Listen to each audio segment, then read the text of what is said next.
पहली पंचवर्षीय में पढ़ ली थी हमने, फर्स्ट 5 ईयर प्लान पढ़ लिया था 51 से लेकर 56 तक।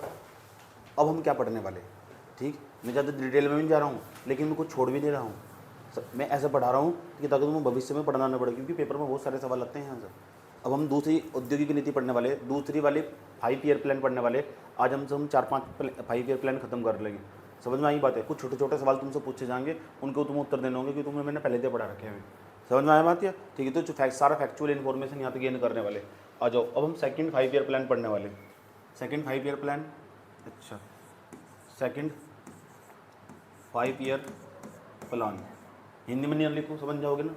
दूसरी पंचवर्षीय योजना, तो दूसरी पंचवर्षीय योजना कब तक 1956 से लेकर 1961 तक, ये हमारा प्लान है। यहाँ तक का इतिहास समझने वाले हैं, सब कुछ समझने वाले हैं। यहाँ तक हुआ क्या इस दौरान जो भी हुआ ना, एक एक पॉइंट करके मैं बताने जा रहा हूँ तुम्हें। सबसे पहला सवाल तुम्हारे मुंह में मारा फेंक कर, सही बात है। State recognise act, state recognise act, राज्य पुनर्गठन अधिनियम 1956 पारित कर दिया हमने। अब बहुत सारे, भारत का नक्शा ही बदल गया, बहुत सारे राज्यों की सीमा में बदलाव करा गया, बहुत सारे राज्यों के नाम में बदलाव करा गया, और अलग अलग राज्यों को कई श्रेणियों में बांट दिया गया। समझ आई बात है? ठीक, तो हमने स्टेट रिकॉग्नाइज एक्ट पारित करा, राज्य पुनर्गठन अधिनियम 1956। कौन सा एक्ट बताया मैंने तुम? राज्य पुनर्गठन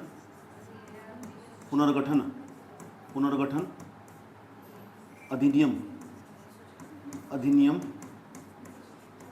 1956। इतनी बात बताओ, समझ में नहीं आई? कोई प्रॉब्लम? ये पार्लियामेंट के द्वारा काम हो रहा है हमारे पास।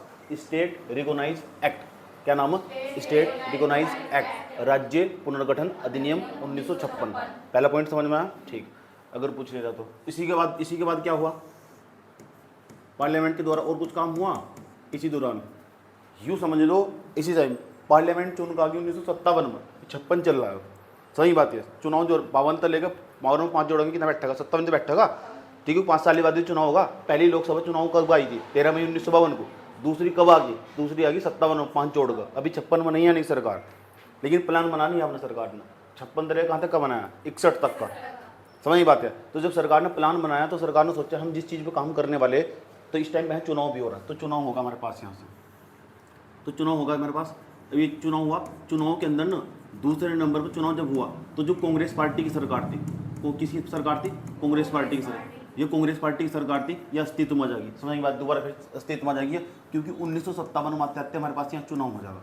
ये सर नो, जब 1957 में हमारे पास चुनाव हो जाएगा ना यहाँ से, तो यहाँ ना फिर कांग्रेस पार्टी की सरकार आ जाएगी। और जो हमारे पास प्रेसिडेंट कौन बन जाएंगे? प्रेसिडेंट मतलब राष्ट्रपति, बताओ कौन बन जाएंगे? डॉक्टर राजेंद्र प्रसाद। दोबारा फिर डॉक्टर राजेंद्र प्रसाद। प्रधानमंत्री कौन थे? पीएम हमारे पास नेहरू। प्रधानमंत्री इस टाइम कौन है? नेहरू। पीएम नेहरू 1957 से लेके 1957 से लेकर कब तक रहेंगे बताओ? 7 में 5 जोड़ो, 12 62। तो कब तक प्रधानमंत्री रहने वाले? तुम पता कब तक प्रधानमंत्री? 64 तक रहने वाले हैं। सही बात है। 1964 तक प्रधानमंत्री रहने वाले हैं। लाल बहादुर शास्त्री रह जाएंगे इनके बाद। ठीक है, फिर इनके बाद बड़ी डिमांड उठेगी, कौन प्रधानमंत्री बनना चाहिए, कौन नहीं प्रधानमंत्री बनना। याद रखना है, पता होना चाहिए तुमको कौन सा भारत है वो। अच्छा, तीसरे नंबर पर हमारे पास चले गए हम। हुआ क्या इसी दौरान? क्या हुआ? 56 में मैंने प्लान बना लिया था, 56 में। अभी पार्लियामेंट नहीं चुन गई, अभी संसद नहीं आई चुनाव कर, तभी हमने प्लान बना लिया। हम क्योंकि पहली जो पंचवर्षीय योजना थी, उसमें मैंने पूरे 5 साल तक लगातार कृषि पर फोकस करा, और एग्रीकल्चर का ग्रोथ भी बहुत अच्छा रहा। इस बार हम फोकस करने वाले थे क्या? पीसी महालनोबिस नेहरू के बहुत अच्छे दोस्त थे, और उन्हें बहुत अच्छी जानकारी थी। भारत के रहने वाले थे, कलकत्ता के रहने वाले थे। नेहरू को उन्होंने कहा एक काम करते हैं यार, अब हमने एग्रीकल्चर पर तो काम कर लिया, कृषि क्षेत्र पर तो काम कर दिया, प्राइमरी सेक्टर पर काम कर दिया, और बहुत जरूरी देश के अंदर हैवी इंडस्ट्री लगना, भारी उद्योग का लगना बहुत जरूरी। अगर देश के अंदर ना तुम लोहा बनाने वाली कंपनी नहीं लगाओगे, तो बहुत सारा सामान है जो लोहे से बनता, कब तक लोहे को बाहर तक खरीद कर लेकर आओगे? अगर तुम स्टील नहीं बनाओगे, तो कब तक स्टील को बाहर तक खरीद कर लेकर आओगे? तुम बर्बाद हो जाओगे, फिर वही पुराने वाला हाल हो जाएगा। तो नेहरू की कान में उन्होंने नेहरू के कान अच्छी तरीके से भर दिए। नेहरू की सोच नहीं है, पीसी महालनोबिस की सोच है। वो भी भारत का ही व्यक्ति, ऐसा लगेगा ना बाहर का विदेश का व्यक्ति, सच में विदेश में रहा हुआ व्यक्ति हो। समझ आई बात है? इसलिए उसका नाम भी इस तरह लगा, इस तरह बाहर का व्यक्ति हो। सही, पीसी महालनोबिस। नेहरू के बहुत अच्छे दोस्त थे, कहाँ के रहने वाले थे, कलकत्ता के रहने वाले। भारत में बहुत काम करा है इन्होंने, समझ नहीं बात है। जो है ना स्टैटिक्स का पितामह कहा जाए ना, स्टैटिक्स जो होता है सांख्यिकी का पितामह किसी नहीं कहते हैं, पीसी महालनोबिस की, समझ में आई बात है। अच्छा, इन्होंने क्या कहा, इन्होंने कहा नेहरू को, यार भारी इंडस्ट्री पे काम करना होगा, अगर तुम्हें किसी भी क्षेत्र का, किसी भी देश का विकास करना ना, किसी भी कंट्री का डेवलप करना, किसी भी कंट्री को डेवलप करने के लिए, किसी भी कंट्री का विकास करने, किसी भी देश का विकास करने के लिए यार एक बहुत चीज़ जरूरी हो, सेकेंडरी सेक्टर पर काम करना, द्वितीय क्षेत्र पर काम करना। नेहरू ने कहा ये क्या बोला हो कि देखो, अगर आप कंपनी लगानी स्टार्ट कर दोगे ना, जो चीज़ हमारे देश में भारत खरीद कर ले आते हैं, और जो देश की ना मूलभूत आवश्यकता देश के लिए बहुत जरूरी है, स्टील, कितनी चीज़ें तुम्हारे आसपास से स्टील की दिखाई दे रही, कितनी चीज़ें तुम्हारे आसपास लोहे की दिखाई दे रही, इस चीज़ को अपने देश में बनाने का प्रयास करते हैं। समझ बात। उन्होंने कहा हमारे पास पैसा तो नहीं है, तो एक काम करते हैं, इस बार एग्रीकल्चर पर पैसा खर्च नहीं करते, इस बार ना उद्योग पर पैसा खर्च करते हैं, ठीक। और नई नीति लेकर आए 1956 में ही, उसका नाम ही औद्योगिक नीति है, पहली औद्योगिक नीति, फर्स्ट इंडस्ट्रियल पॉलिसी कब आई हमारे पास, 1956 में, 1956 के अंदर, समझ में आई बात है। और पूरा का पूरा फोकस 6-5 साल के लिए पूरा का पूरा फोकस डाल दिया गया देश के अंदर कि हम उद्योग प्रमोट करेंगे। ये पहली भारत की आज़ादी के बाद पहली औद्योगिक क्रांति है, उद्योग लगाए जा रहे हैं पूरे देश के कोने कोने में। और नेहरू की सोच देखना तुम क्या है, समझ नहीं बात है, देश के अलग अलग कोने कोने में उद्योग लगाए जाएंगे। आज तुम अलग अलग, यूँ नहीं है कि सारे के सारे उद्योग एक ही जगह लग जाएंगे, ठीक। और वहाँ के लोग इतने बदतमीज थे, जब ना ये सारे उद्योग बिहार में लगने गए थे, बिहार वालों ने प्रोटेस्ट कर दिया था, सही बात है। फिर ये कहाँ लगे, अलग अलग जगह लगने स्टार्ट हुए। अगर उद्योग वहाँ लग जाता ना उसी टाइम पर 1956 में, आज बिहार भी डेवलपमेंट वाला इलाका होता। समझ में आई बात है, ठीक। तो इसके मतलब अपने 5 साल में हमने 1951 से लेकर 56 तक सेकंड 5 ईयर प्लान आया, सेकंड ईयर 5 ईयर प्लान आया। इस मॉडल का नाम पेपर में पूछा था, जो मॉडल था ना जो 1951 से लेकर 1956 से लेकर, ये मॉडल इंग्लिश में मॉडल ही बोलते हैं, ये मॉडल हमने लागू करा। इसे किसके नाम पर जाना जा, तो नेहरू से ज़्यादा श्रेय दिया जा पीसी महालनोबिस को। क्या नाम है, पीसी, क्या नाम है, पीसी महालनोबिस, इनका नाम है, पता लग चुका है। वही बात, पहले वाले मॉडल को हेराल्ड नोमर मॉडल क्या हुआ, ठीक। पहले वाला कृषि पर आधारित था। अब जो दूसरे, अगला क्वेश्चन पूछा तुमसे कि जो दूसरे पंचवर्षीय योजना थी, इसका और दूसरा नाम क्या है, अन्य नाम क्या है इसके, जितने भी इसके नाम है ना मैं यहाँ बोर्ड पर लिख दे रहा हूँ, अन्य नाम क्या है इसके, जो पेपर में बार बार पूछे जाते हैं।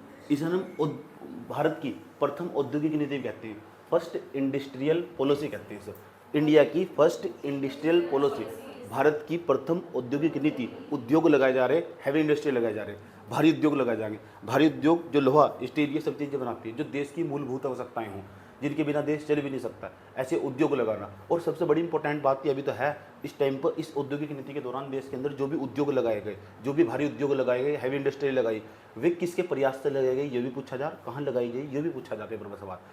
पीटी का पढ़ा रहा हूँ मैं, लेकिन जो हो जोड़ते हुए चल रहा हूँ एक कहानी के तौर पर, जो बहुत जरूरी हो, है फैक्चुअल इन्फॉर्मेशन ही। अभी मैं अपने ज्ञान को संकीर्ण कर रहा हूँ, ज़्यादा नहीं बोल रहा हूँ, लेकिन फिर भी बोलने में निकल जा रहा हूँ, आदत पड़ी हो ना पहले से ही, ठीक। अन्य नाम कौन कौन से इसके, औद्योगिक नीति पहला नाम है इसका, जिसको पेपर बरबर को पूछा जा, औद्योगिक नीति, औद्योगिक, फर्स्ट इंडस्ट्रियल पॉलिसी, प्रथम औद्योगिक नीति, औद्योगिक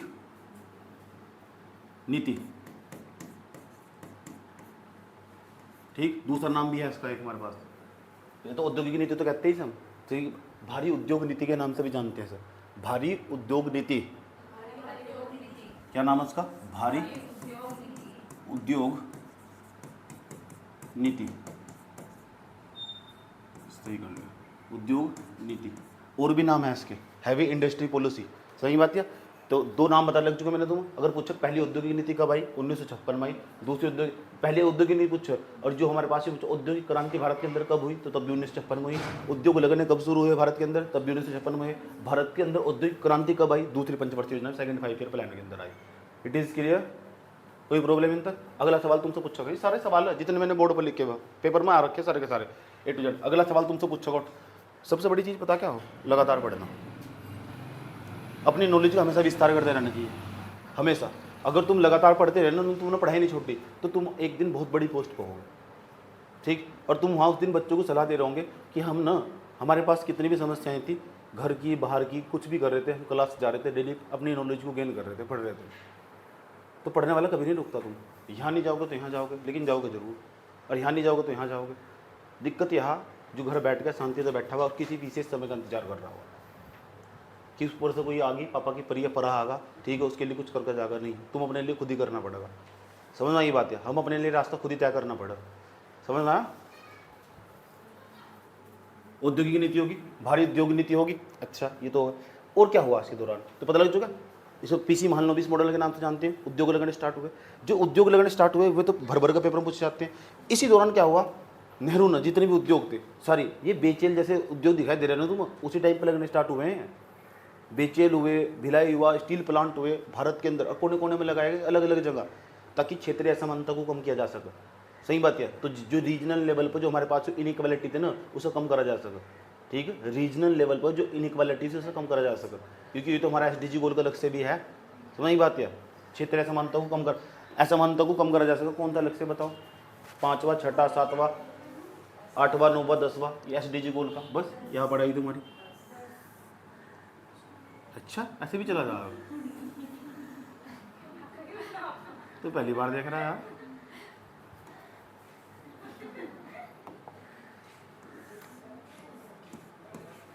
पांचवें नंबर का पॉइंट है हमारे पास। अच्छा लगा हो? ठीक।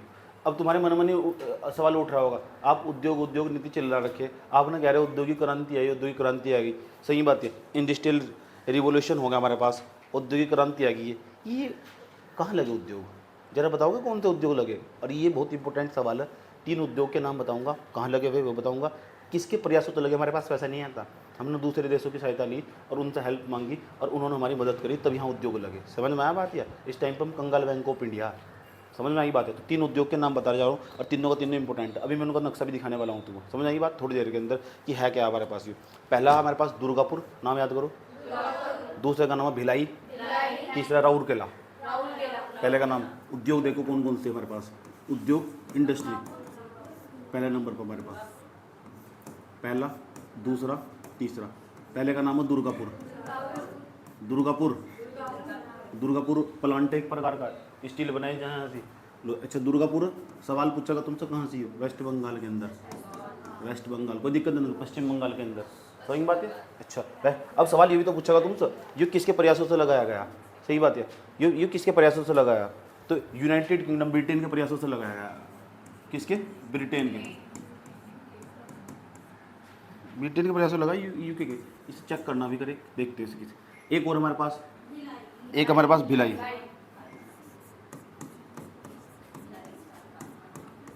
भिलाई ये भी कारखाना एक प्रकार का, कंपनी एक प्रकार की है, यहाँ भी एक प्रकार का लोहा बनाया जा। ठीक, ये कहाँ से हमारे पास बताओ? भिलाई कहाँ पड़ा? अंदाजा लगाओ, कॉमन सेंस लगाओ, कहाँ रखता होगा? छत्तीसगढ़। कहाँ से लग पड़ता है? छत्तीसगढ़ के अंदर। CHH लिख दिया मैंने, छत्तीसगढ़ समझ जाना। और यो ना USSR, इसे क्या कहते हैं? संयुक्त सोवियत संघ कहते हैं ना सर। सोवियत संघ का 1991 में विघटन हो चुका था, टूट चुका था सोवियत संघ हमारे पास। USSR बढ़ चुका था। फिर जितने भी देश थे ना जो रूस के साथ मिले थे, सब अलग हो चुके थे। जैसे उज्बेकिस्तान, कजाकिस्तान और भी बहुत सारे देश थे, ये सब अलग अलग हो चुके थे, क्योंकि ये पहले USSR का पार्ट थे जब हमारे पास लड़ाई चल रही थी। ठीक, 1991 में इनका विघटन हो चुका था, जब शीत युद्ध चल रहा था हमारे पास। क्योंकि 1945 के बाद हमारे पास युद्ध नहीं चला, लेकिन फिर भी युद्ध चलता रहा। कैसे चलता रहा? लोग मतलब देश अपनी शक्ति का प्रदर्शन करके दिखाते थे, मैं बहुत बलवान हूँ, वो कहता था मैं बलवान हूँ, लड़ाई नहीं कर रहे। ऐसे युद्ध को नाम दिया गया कोल्ड वार का, शीत युद्ध। कब तक चला? 1991 तक, जो शीत युद्ध का दौर था। हम थर्ड वर्ल्ड वार का इंतजार कर रहे हैं कब होगा वो। समझ बात है? और कब तुम मारे जाओगे? नहीं, अभी नहीं होने वाला बिल्कुल भी। जब भी कोई बात करते हैं ना, कुछ भी देश में जंग छिड़ जाती है, एक देश एक तरफ होगी, थर्ड वर्ल्ड वार आने वाला, तीसरा विश्व युद्ध आने वाला, घंटा आने वाला, कुछ नहीं आने वाला। दुनिया बदल चुकी है बहुत। USSR के प्रयासों तो छत्तीसगढ़ के अंदर भिलाई इस्पात संयंत्र लगाया। भिलाई इस्पात संयंत्र, भिलाई स्टील प्लांट लगाया हमने। भिलाई स्टील प्लांट, भिलाई इस्पात संयंत्र जिसे कहते हैं। याद रही ये बात है? अच्छा, एक और लगाया मैंने। ठीक, एक और लगाया मैंने। उसके बाद हमारे पास राउरकेला। राउर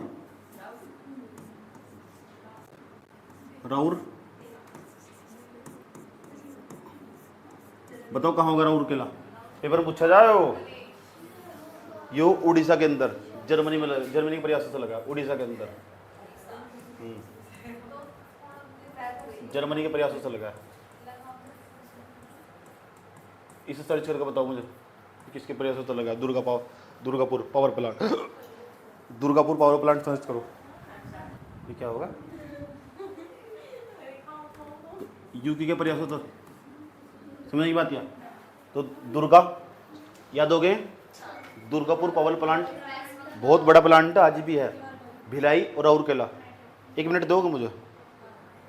देखो दुर्गापुर, चलो तो क्या छोड़ दो, अपने घर जाकर देख लियो ना, क्या दिक्कत है, क्योंकि बहुत काम कर रहा है ना देश के अंदर ही। एक सवाल मैं हैरान होगा जब पेपर में ऐसा सवाल भी पूछ लिया गया, पता क्या पूछा गया?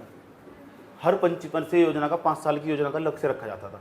इस साल ग्रोथ रेट इतनी हुई, अगले साल हम ग्रोथ रेट का लक्ष्य रखा जाता है, इतनी ग्रोथ रेट हम प्राप्त करेंगे टोटल पूरी इकोनॉमी की। पिछले साल हमने 100 रुपये कमाए थे, इस साल हम 105 रुपये कमा लेंगे, 104 रुपये कमा लेंगे। तो इसका मतलब 4% बढ़ा कर कमाएंगे। ऐसा करके जितने भी पैसे कमाओगे ना, जितना भी प्रोडक्शन करेंगे, जितनी भी देश की इनकम होगी, उससे 100 रुपये मान लो, इतना बढ़ाकर लक्ष्य रखे थे। पहली पंचवर्षीय योजना में हम कामयाब हुए थे, क्योंकि उसका लक्ष्य पता कितना रखा था हमने? 2.1 और 3.6 प्राप्त कर लिया था हमने। तो पहली वाली पंचवर्षीय योजना सफल रही थी। दूसरी पंचवर्षीय योजना थी, सेकंड 5 ईयर प्लान था, इसका लक्ष्य बता रहा हूँ तुम्हें, और देखते हैं क्या वो हम प्राप्त कर पाए या नहीं कर पाए। पहले लक्ष्य बता दो, इसका कितना टारगेट था, इसका कितना टारगेट रखा था? ये टारगेट किसका? जीडीपी ग्रोथ का। किसका? और ये नॉमिनल जीडीपी याद रखना बात, यार जीडीपी ग्रोथ है मेरे पास, जीडीपी ग्रोथ। इसका लक्ष्य हमने पता कितना रखा है? इसका लक्ष्य रखा हमने 4.5 के आसपास। और जब 4.5 के आसपास इसका लक्ष्य रखा, 4.5% के आसपास लक्ष्य रखा, तो प्राप्त पता कितना हुआ? अभी पता लग जाएगा यह पंचवर्षीय योजना फेल हुई या पास हुई, या सफल रही असफल रही है पंचवर्षीय योजना। तो 4.1 के पास लक्ष्य प्राप्त हुआ। सही बात है, 4.5% लक्ष्य रखा था, तो इसे कहेंगे कुछ हद तक सफल हुई है। सही बात है, ठीक। लेकिन हाँ, काम तो हुआ देश के अंदर, कितना बड़ा काम हुआ। तो 4 ये ग्रोथ रेट ही भी एक बार पेपर में पूछा होता कि इसका लक्ष्य कितना रखा था, प्राप्त कितना हुआ था, एक पेपर में। बहुत बदतमीज पेपर था। सही बात है, इतना कौन पढ़ा यार? फिर भी इसे मैंने लिखवा दिया चाहिए। उसके बाद हमारे पास 7वें नंबर पर चले आओ। हमारे पास अगला पॉइंट तुमसे पूछेगा, निकालने के बाद अगला सवाल तुमसे पूछेगा, बताओ इसी समय ये और क्या हो रहा है इस टाइम पर, और हो क्या रहा? ठीक, 1900 आम चुनाव भी हो गए, कांग्रेस भी जीत गई, और कुछ सरकार ने पता इस टाइम पर क्या करा? गोवा का नाम सुना है? गोवा 1961 तक पुर्तगालियों के पास था, पुर्तगाली कब्जा करके बैठे थे यहाँ। सरकार ने जबरदस्ती अपनी संप्रभुता का, अपनी सोवरेनिटी का यूज़ करा, अपनी संप्रभुता का प्रदर्शन करा वैश्विक स्तर पर, और पुर्तगालियों क्या भाग जाओ यहाँ से चुपचाप। सही बात है यार, भगा दिया। और 1961 में गोवा मुक्ति आंदोलन चलाया हमने, और गोवा मुक्ति आंदोलन चलाकर गोवा को उन तो मुक्त करवा लिया, आज़ाद करवा लिया। सही बात है, 1961 में गोवा मुक्ति आंदोलन चला, 1961 के अंदर।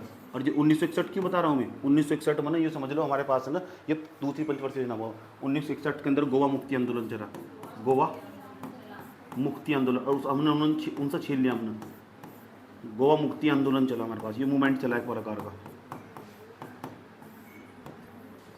सही बात यार, ये गोवा मुक्ति आंदोलन चला। और देश की सबसे बड़ी बीमा कंपनी भी इस टाइम पे बनी, चलो इसे भी देख लो।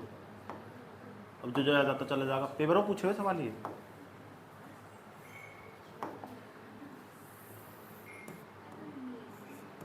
बता तुम, देश की सबसे बड़ी बीमा कंपनी LIC, जिंदगी के साथ भी जिंदगी के बाद भी। सही बात है, तो LIC की स्थापना, LIC का पूरा नाम क्या है हमारे पास? लाइफ इंश्योरेंस कंपनी कब बनी हमारे पास? ये भारतीय जीवन निगम बीमा बोलते हैं सर, ठीक है। कंपनी कब बनी? या बनी 1956 में हमारे पास, ठीक। भारत सरकार का PSU के रूप में काम कर रही है। सुन लो, जितने भी सार्वजनिक क्षेत्र के उपक्रम थे, पब्लिक सेक्टर अंडरटेकिंग्स जिसे कहते हैं, सार्वजनिक क्षेत्र के उपक्रम, वो दूसरी पंचवर्षीय योजना के अंदर लगने स्टार्ट हुए। जितने भी तुम सरकारी कंपनियां देखते हैं इसी टाइम पर। इसलिए एक बार पेपर में ये भी सवाल पूछा है, जो दूसरी पंचवर्षीय योजना थी, सरकारी चीज़ जो होगी सारी, तो यहाँ ना हमने ये लक्ष्य रख दिया कि हम ना इस दूसरी पंचवर्षीय योजना का लक्ष्य समाजवादी लक्ष्य था, समाजवादी मोड, इसका उद्देश्य ये था समाजवाद की स्थापना करना। यस, पहली बार यही है। तो इस दूसरी पंचवर्षीय योजना का लक्ष्य ये भी टारगेट था इसका, कि इसकी एक लक्ष्य इसका ये भी था, आइडियोलॉजी के बेस पर अगर देखना स्टार्ट कर दो, ऑब्जेक्टिव क्या था? सोशलिज्म है ना, उसे प्रमोट करने का प्रयास करना, इसी आइडियोलॉजी के अंदर भारत के लोगों के अंदर घुस देना, सब चीज़ को प्रकाश सरकारी बना देना। देश के संसाधनों पर, रिसोर्स पर जो कब्जा होगा, नियंत्रण होगा, कंट्रोल होगा, वो गवर्नमेंट का होगा। सब चीज़ सरकारी होगी, प्राइवेट कुछ नहीं होने का, क्योंकि प्राइवेट करने का हमने देख लिया था। बाहर की कंपनियां भारत के अंदर जाएगी, भारत को बर्बाद कर देगी। इसलिए सब चीज़ों को, इसलिए सार्वजनिक क्षेत्र के उपक्रम, बेचेल जैसे, बेचेल का नाम सुना है, बेचेल हुआ, LIC हुआ, ऐसे ऐसे बहुत सारे तुम्हें देश के अंदर ना सरकारी कंपनियां दिखाई देगी। BSNL हुई, भारत संचार निगम लिमिटेड जिसे कहते हैं, ये सारी चीज़ें सरकारी कर दी जाएगी इसी टाइम में। तो तुमसे पूछो ना, भारत के अंदर समाजवाद की स्थापना कब करी गई? इसी दूसरी पंचवर्षीय योजना के तहत करी गई। समाजवाद की स्थापना इसका लक्ष्य था।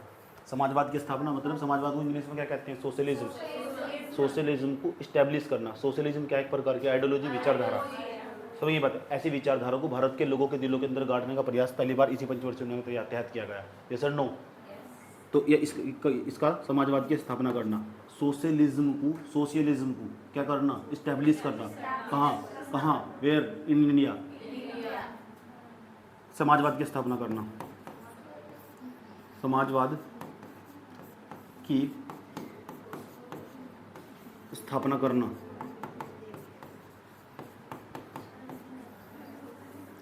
कोई दिक्कत है तक? इसी टाइम पर ना, इसी टाइम पर PSU लगाए गए हमारे। PSU का नाम पूरा क्या है? Public sector undertaking. सार्वजनिक क्षेत्र के उपक्रम, सारी कंपनी को सरकारी बना देना। चलो, कोई दिक्कत है तक? लिख लिया तुमने? अब रुक जाओ।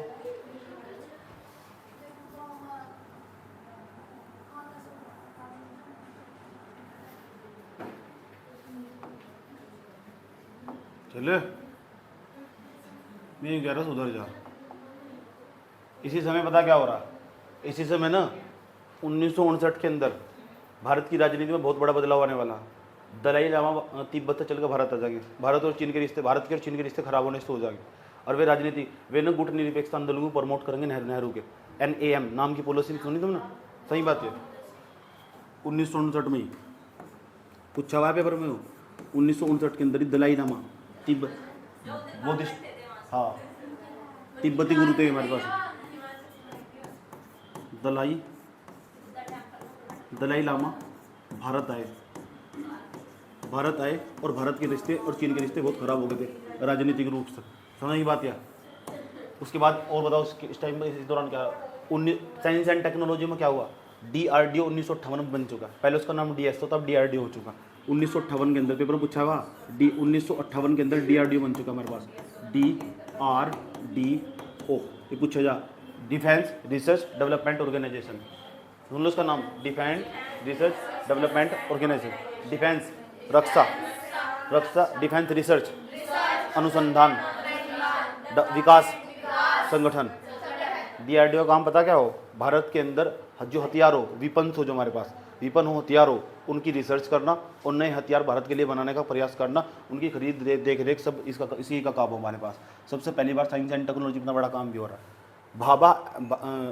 डॉक्टर बाबा होमी जागीर, हाँ होमी बाबा कहते हैं, ये संसद के अंदर नेहरू के साथ लड़ रहे थे, साइंस एंड टेक्नोलॉजी के लिए फंड दो। सही बात है, बजट दो, बजट निकाल लो, ठीक। तो पहली बार कोई बंदा ऐसा भी है, तो उनका नाम भी बहुत फेमस है। वो भी हमने एक एटॉमिक रिसर्च सेंटर भी बनाया है इन्हीं के नाम पे हमारे पास। जानना चाहोगे तुम उनका नाम क्या था? डॉक्टर बाबा जागीर होमी जागीर नाम उनका, ये भी देख लो। चलो,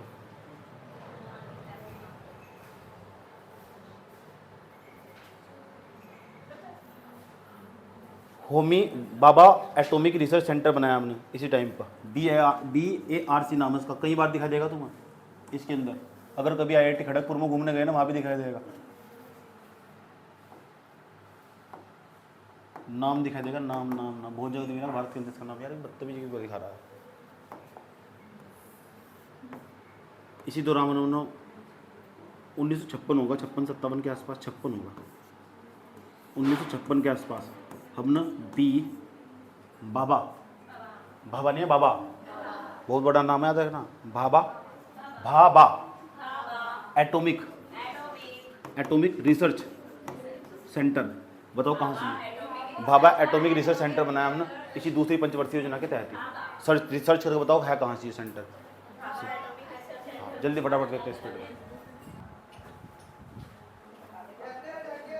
कहाँ से हो? महाराष्ट्र। 54 बनाया, 54 चेक करके तो दूसरी पंचवर्षीय योजना के तहत ही बनाया यार।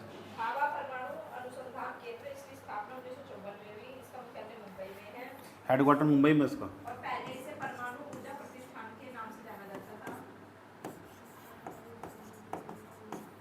ये भी देख लो चलो। 56 महाराष्ट्र बना है, 54 56। ठीक है चलो देखते। तो फिर तो पहली पंचवर्षीय योजना में चला जाएगा।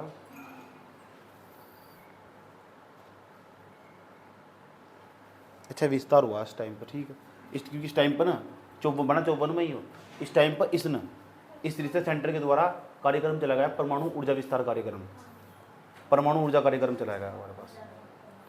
एटॉमिक ऊर्जा को बढ़ावा दिया जाएगा, समझ की बात है, क्योंकि हमारे पास ना भी परमाणु बम नहीं है ना, समझ की बात है। तो भी हमारे पास परमाणु बम, इतनी बात बताओ समझ में ही नहीं आई। इतना सारा डेटा हो चुका। और भी कुछ हुआ भारत के अंदर 1961 तक आते आते ना 59 तक आते आते भारत के पास खाद्यान्न की कमी होनी शुरू हो गई थी। ना गेहूँ है ना चावल है, भारत के लोग भूखे बढ़ने शुरू हो गए थे। ऊपर तो वहाँ चाइना आक्रमण करने स्टार्ट कर दिया था, ऊपर से मैं लड़ाई, इधर तो पाकिस्तान ने घेरा हुआ हूँ। 1960-61 62 के बाद इधर तो भारत, इधर तो पाकिस्तान, उधर तो चाइना होगा हमारे पास। दूसरा हमारे पास भोजन भी नहीं है, समझ बात है। और दूसरा वो क्या है, देश के अंदर ना राजनीति के अंदर भी हलचल होनी शुरू हो गई थी, समझ बात है। लोग बात करनी स्टार्ट करते, तो देश कैसे गर्त फंसता चला गया था। इतनी बुरी हालत थी उस टाइम पर। 1961 तक आते आते हमारे पास तो बहुत बुरी हालत हो चुकी थी, खाद्यान्न की कमी होनी स्टार्ट हो गई थी। अब 1961 तक आ गए हमारे पास ही। देश के अंदर और भी कुछ काम हुआ। 1956 में बाबा साहब की मृत्यु हो गई थी। बाबा साहब 6 दिसंबर 1900 हाँ, उस तो पहले ना उन्होंने मरते मरते ही समझ लो, पहले उससे पहले बाबा साहब ने नवजागरण की शुरुआत करी थी। बौद्धिक नवयान नाम समझना, नवयान, एक तो हीनयान, एक महायान। बाबा साहब अम्बेडकर ने नवयान शाखा चलाई थी बौद्ध धर्म की, समझ बात, पूछ लिया जाए तो कभी। और कोई सवाल? दिमाग तो कुछ है जो पेपर में सवाल बन सके। इतने तो बने हुए सारे के सारे सवाल, ये सारे सवाल बने हुए पेपर में जो तुम्हें बताए गए बोर्ड पर। इससे बाहर कुछ नहीं है, नोट करो इसे। चलो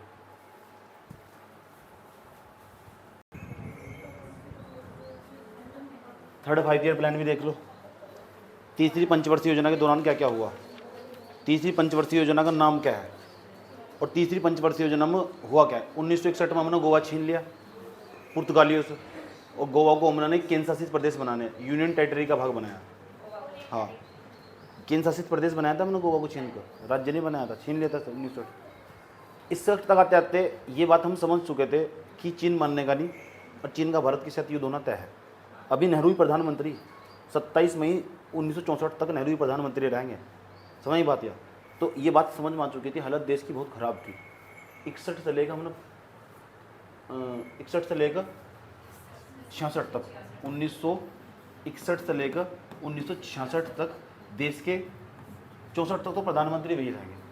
64 तक, 64 में 2 प्रधानमंत्री बनेंगे, कार्यवाहक जो प्रधानमंत्री बनेंगे। कार्यवाहक का मतलब बस कुछ दिनों के लिए बनेंगे, कुछ दिनों के बाद तुरंत फिर हट जाएंगे। परमानेंट प्रधानमंत्री नहीं है। फिर लाल बहादुर शास्त्री की योग्यता के आधार पर कांग्रेस का फैसला होगा कि इन व्यक्तियों को प्रधानमंत्री, बुजुर्ग भी है, सही बात है, उम्र भी हो चुकी, और वरिष्ठता के आधार पर तो इन्हीं वरीयता देनी चाहिए। लेकिन पता नहीं अचानक क्या होगा, लाल बहादुर शास्त्री जी फिर वहाँ ना 64 के बाद फिर ताशकंद चले जाएंगे। ताशकंद कहाँ पड़ा? कजाकिस्तान के अंदर। किर्गिस्तान, कौन सा कजाकिस्तानी तो हो, ताशकंद। ताशकंद समझौता होगा वहाँ से। ताशकंद समझौते के दौरान में वहाँ तक वापस नहीं आने के कुछ लोग कहते हैं उन्होंने अटैक पड़ा था। अब कुछ लोग आरोप लगाते हैं उनके खाने में जहर मिलाया गया था, सही बात है। उसके बाद में तो वहाँ मारे गए जब, हाँ कम 66 में नहीं 64 में, 64 हाँ 66 में गुजर गए थे। उसके बाद में उसके बाद जो प्रधानमंत्री किसे बनाया जाएगा, गुजरात कार्यवाहक राष्ट्र प्रधानमंत्री बनेंगे। फिर उसके बाद इंदिरा गांधी आ जाएगी। समझ में एक बात कुछ ऐसा रहेगी नहीं। स्टेज इस छोटे पॉइंट की बात पर जो पेपर में कैसे सवाल आते हैं ज़्यादातर हम उससे काम में। तो पहली बात है यहाँ से इस टाइम पर हम इस दौरान कर क्या रहे हैं, हमने गोवा को छीन लिया, हमने राजनीति में यही हो रहा है हमारे पास। 1962 के दौरान ही भारत और चीन का युद्ध हो रहा है, ध्यान से सुनते रहना। 1962 के दौरान, इस दौरान क्या क्या घटनाएं घट रही। 1962 के दौरान, 1962 में किस किस का युद्ध हो रहा है बताओ, सही बात है, भारत का, भारत और चीन का युद्ध हुआ। भारत चीन युद्ध हुआ, चीन युद्ध। ये देश की इतनी बुरी हालत है, 1962 में आते आते ना भारत चीन के साथ युद्ध हुआ, 65 तक आते आते सूखा पड़ना शुरू हो गया था। देश के अंदर सूखा पड़ा बड़ी मात्रा में। पंजाब, हरियाणा और जितने भी राजस्थान वाला इलाका, जहाँ जहाँ भी फसल होती थी देश के अंदर, सब सारी फसलें बर्बाद हो चुकी। सही बात है। उधर जवान 1.5 लाख से ज़्यादा जवान हमारे गए, हमारे लड़ते हुए उनके साथ ही, और हम ये युद्ध हार गए। युद्ध हार गए समझे। सही बात है। हमें आत्मसमर्पण भी करना पड़ा हमारे जवानों को। बहुत बुरी हालत थी उस टाइम पर हमारी, लेकिन हमारे जो जवान थे बहुत साहस के साथ लड़े। लेकिन वे ऊंचाई पर थे, और ऊंचाई पर पत्थर भी मारा था, गोली का काम करा था। इतनी ऊंचाई पर थे। समझे। हम नीचे थे, यहाँ से नीचे थे, हमें चढ़ाई करनी पड़ रही थी। उनके लिए आसान था, अगर पत्थर ही मारते तो गोली का काम करा था। हमारा जवान इतनी चढ़ाई कर जाता था, इतना सारा वजन लेकर, ठीक है। तो कुल मिलाकर हम इस युद्ध में हार गए, बहुत बुरी तरह हारे हैं। सही बात है। उधर हम इधर हार गए, तो बहुत सारे जवानों को उन्होंने, हमारे बहुत सारे जवानों को उन्होंने पकड़ भी लिया। कभी कारगिल जो कारगिल का युद्ध ये हुआ ना हमारे पास, 1962 का भारत चीन युद्ध हुआ, इसकी कभी डॉक्यूमेंट्री देखना, इसमें बहुत सारी मूवी भी बनी हुई है। तो ये बहुत लंबा इतिहास है इसका, इस पर नहीं जाने वाले कि पता लग चुका। हमारे देश के अर्थव्यवस्था ना गलत में चली गई। सारा पैसा मैंने वहाँ खर्च कर दिया, चुन चुन को सेना में भर्ती कर जाते हैं लड़कों को। इस टाइम पर 1962 में सेना ही खत्म होती चली जाती। इतनी बुरी हालत कर दी थी उन्होंने हमारी, बहुत बुरी हालत चाइना ने। उसके बाद 1962 का दौर देखने के बाद हम नेहरू जी वे और सदमे में पहुँच गए, उनकी तो और भी हालत ख़राब होगी। करो तो करो क्या इस टाइम पर। सही बात है। 1962 के बाद आते आते मैंने ये समझ चुका था, चलो 1961 में फिर नेहरू ने प्लान बना रखा था कि हम अब काम करेंगे, कृषि को भी ध्यान में रखेंगे। अभी युद्ध नहीं छिड़ा, तब प्लान बनाया था कि हम कृषि को भी ध्यान में रखेंगे, और जो हमने इस टाइम उद्योग को भी ध्यान में रखते हुए और शिक्षा को भी ध्यान में रखते हुए, कृषि, उद्योग और शिक्षा तीनों को ध्यान में रखते हुए एक मॉडल बनाते हैं। ठीक है। और इनकी हेल्प करने का जो प्रयास करा, इन्हें एडवाइस दी नेहरू को, उस व्यक्ति का नाम सुखमेव चक्रवर्ती है। पेपर में पूछा जाएगा। समझ बात। जॉन सैंडी, क्या नाम है, जॉन सैंडी और सुखमेव चक्रवर्ती, दो व्यक्ति है, जॉन सैंडी और सुखमेव चक्रवर्ती। सुखमेव चक्रवर्ती जो हमारे पास है दूसरी पंचवर्षीय योजना ना, ये किस मॉडल पर बेस है? अगर तुम पूछो कौन से मॉडल पर बेस है तीसरी पंचवर्षीय योजना, मॉडल क्या है इसका हमारे पास? एक तो जॉन सैंडी, क्या नाम है, जॉन सैंडी प्लस सुखमेव चक्रवर्ती, सुखमेव चक्रवर्ती, इस मॉडल पर बेस है। ये इनके मित्र थे, इन्होंने कहा कि हम आपकी मदद करते हैं, आप ना एक काम करो, आप कृषि और उद्योग, एग्रीकल्चर पर भी फोकस करो, और इंडस्ट्री जो हमारे पास उद्योग उस पर भी फोकस करते हुए चलो, तब जाकर अपने यहाँ प्लान बनाओ। आप समझ में आई बात? ये कहा हमारे पास इन्होंने पहली बार। तो इसका दूसरी बात है, इसका लक्ष्य क्या क्या रखा गया, किस चीज़ पर फोकस किस पर करा गया, मेन उद्देश्य क्या था, मुख्य उद्देश्य क्या था इसका, मुख्य उद्देश्य क्या था इसका, क्या था? एक तो कृषि तो है था, एक कृषि प्लस उद्योग प्लस शिक्षा भी था। सही बात। कृषि, उद्योग और शिक्षा, तो यही बात है। पहले वाली का क्या था, कृषि, दूसरे का उद्योग, कृषि, उद्योग और शिक्षा तीनों को मर्ज कर दिया गया। मॉडल का नाम भी पेपर में पूछे जा, जॉन सैंडी प्लस सुखमेव चक्रवर्ती, बल्कि सुखमेव चक्रवर्ती का नाम ज़्यादा फेमस है। उन्होंने पूछा कौन सी पंचवर्षीय योजना का मॉडल को, कौन सी पंचवर्षीय योजना जो सुखमेव चक्रवर्ती के मॉडल पर आधारित है, तीसरी पंचवर्षीय योजना। ऐसे सवाल पूछे जा, सवाल बहुत आसान होंगे। टॉपिक को एक बार डिटेल से समझो अच्छी तरह, डिटेल में ज़्यादा तो गया ही नहीं मैं। सही बात। वही चीज़ लिख रहा हूँ पेपर में, बोर्ड पर, जो इंपॉर्टेंट है। इसके दौरान हमारे पास क्या हुआ, इसका हमने लक्ष्य भी रखा होगा, कितना हम लक्ष्य प्राप्त करना चाहेंगे, ग्रोथ रेट, वो भी लक्ष्य किस चीज़ का लक्ष्य हो, जीडीपी का। और जीडीपी का भी कौन सा ग्रोथ रेट है, उसका ग्रोथ रेट तय करें हम, क्योंकि जब भी भारत सरकार अपनी पॉलिसी बनाती है, नीति बनाती है, तो हर साल, अब भी आज भी यही काम है, तो अपना ग्रोथ रेट तय करती है। इस साल हम इतना ग्रोथ रेट पर काम करेंगे, प्राप्त कितना होगा अगले साल जाकर पता लगेगा। इस बार भी कह रखा है सरकार ने 7.3 के आसपास ग्रोथ रेट पर काम करें, 6 पॉइंट के आसपास, 6.4 के आसपास सरकार ने अपना ग्रोथ रेट बताया। कितना प्राप्त होगा अगले साल पता लगेगा। जब बजट पढ़ाऊंगा ना तो पता लग जाएगा तुम्हें। अच्छा, ये बात बता रहे थे आप। हाँ, इस साल भी सरकार ने 5 साल का प्लान बनाती है। सरकार ने कहा जो हमारा ग्रोथ रेट है ना, सरकार ने डिक्लेयर कर दिया अपना ग्रोथ रेट। अब पता कितना बनता है अपना ग्रोथ रेट, टोटल मिलाकर 5.6 के आसपास रखा गया। 5.6 ग्रोथ रेट कहा सरकार ने कि 5.6 ग्रोथ रेट पर काम करेंगे, 5.6% के आसपास ग्रोथ रेट पर। लेकिन कहते हैं भविष्य का किसी को कुछ नहीं पता होता। 1962 में भारत का चीन के साथ युद्ध होगा, 65 में भारत के अंदर सूखा पड़ चुका है, और जो ग्रोथ रेट हम पूरी तरह फेल कर गए इसमें, और ये 2.8% के आसपास रहा भारत के अंदर। भारत का सारा पैसा बर्बाद होता चला गया। 1966 तक हम यहाँ तक पहुँचे। इस पर तो अनुमान इतना लगा था, एस्टिमेट, प्राप्त इतना हुआ। समझ ये बात है। जीडीपी ग्रोथ रेट है, और नॉमिनल जीडीपी जानते हो पूरा का पूरा 1 साल का पूरा, नॉमिनल जीडीपी 5 साल का नॉमिनल जीडीपी है। समझ ये बात है। 5 साल का तय करा गया। 5वें नंबर पर चले जाओ। और क्या हुआ इस दौरान कुछ खास बात हुई? हाँ, इस दौरान हमने ऐसी बात नहीं है, इस दौरान हमने उद्योग नहीं लगाए, उद्योग लगाए और बहुत फेमस है, वे बार बार पेपर में पूछे जाओ। बोकारो स्टील प्लांट झारखंड में लगाया। Hello, Bokaro steel plant paper में पूछा हुआ है वो। बोकारो स्टील प्लांट, इंग्लिश में नाम बोकारो स्टील प्लांट ही इसका, ठीक है। क्या नाम है? बोक्सा नहीं, बोकारो। बोक्सा नहीं है, बोकारो। बोकारो कहाँ से है? JH के। रात को 3 बजे उतरा था मैं JH से, वहाँ झारखंड में 3 बजे तो जंगलों में घूमता रहा, वहाँ कॉलेज ही नहीं मिला मुझे। एक बार पेपर देने गया था मैं वहाँ। Bokaro steel plant Jharkhand, Bokaro steel plant paper में पूछा हुआ। बोकारो जब स्टील प्लांट लगाया हमने झारखंड के अंदर, देख लो बिहार पहले हिस्सा हुआ करता था, वहीं लग रहा है नहीं प्लांट। ये नेहरू की सोच थी, समझ में ये बात यार। अगर बिहार के लोग प्रोटेस्ट ना करते ना सर, ये उद्योग सारे वहीं लगते जाएगा। और आज बहुत बिहार बहुत डेवलप वाला एरिया होता, वहाँ के लोगों ने दबा कर प्रोटेस्ट करा था, सारे उद्योग वहीं गए थे। पश्चिम बंगाल की तरफ भी गए थे, वहाँ के लोगों ने प्रोटेस्ट करा, दबा कर तभी खतरनाक मात्रा में। नेहरू ने कहा था देश के अलग अलग हिस्से में लगाओ इन्हें, या नेहरू की सोच थी, ताकि क्षेत्रीय असमानता को कम करा जा सके। एक व्यक्ति इतने टाइम पहले इतना सोच रहा है, नेहरू लोग क्रिटिसाइज करा, बेवकूफ़ आदमी यहाँ के लोग सारे के सारे, अकल तो है ही नहीं, बेच कर खा चुके। इतनी बात बताओ समझ में ही नहीं आई, ठीक। तो बोकारो स्टील प्लांट लगाया हमने, कहाँ से लगाया? झारखंड के अंदर। पेपर में पूछा गया किसके प्रयासों से लगाया गया? USSR, यूनाइटेड सोवियत संघ जिसे कहते हैं, रूस जिसे कहते हैं दूसरी भाषा में, रूस के प्रयासों से। USSR का रिटर्न हो चुका है, USSR में बहुत सारे देश थे, सही बात है। 1991 में इसका रिटर्न हो चुका था USSR का, तो USSR के प्रयासों से लगाया था हमने बोकारो स्टील प्लांट। पता लग चुका है? बोकारो स्टील प्लांट कहाँ से? झारखंड में। दुर्गापुर वहाँ पर कौन सी पंचवर्षीय में लगा था वो? भिलाई, भिलाई छत्तीस। किसके प्रयासों से लगा था वो? USSR। भिलाई कहाँ से बने? भिलाई बैस, जितने बै वाले USSR के प्रयासों लगे, बैस बोकारो, बैस भिलाई, याद रही बात है। बैस भिलाई, बैस बोकारो, सही बात है। बोकारो और भिलाई किसके? USSR के प्रयास होते, ऐसे याद रख सकते, समझ नहीं बात है।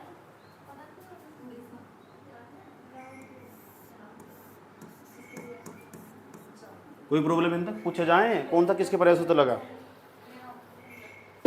62 युद्ध हो चुका हमारे पास। 1965 में आते जब 1962 का तो युद्ध झेल ही था हम अभी थोड़े दिन पहले ही। 1962 तक आते आते 1964 के अंदर, 1964 के अंदर, यह बात 27 मई 1964 की है, नेहरू जा चुके हैं, नेहरू का निधन हो गया, नेहरू का स्वर्गवास हो चुका। बताओ नेहरू का एडविना के साथ चक्कर था नहीं था? नेहरू का एडविना के साथ चक्कर, माउंट बेटन की पत्नी, उसकी लड़की ने खुद किताब लिख कर बनाया। मैंने उसकी लड़की का नाम है पामेला, मैंने उसकी किताब नहीं पढ़ी है, बताया था नहीं मैंने तुम्हें।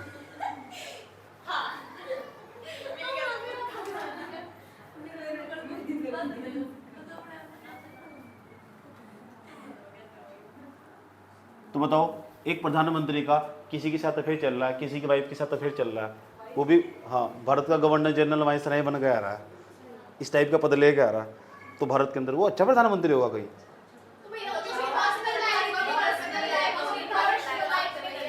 अच्छा, पर्सनल लाइफ का देश की अर्थव्यवस्था कोई लेना देना नहीं, तुमने मान लिया। लेकिन भारत के अंदर इतना बड़ा गधा बना ना, तुम्हें मान लिया। अगर किसी के साथ अच्छा चल रहा, चक्कर चल रहा है ना उसको पढ़ाई हो ही नहीं सकती।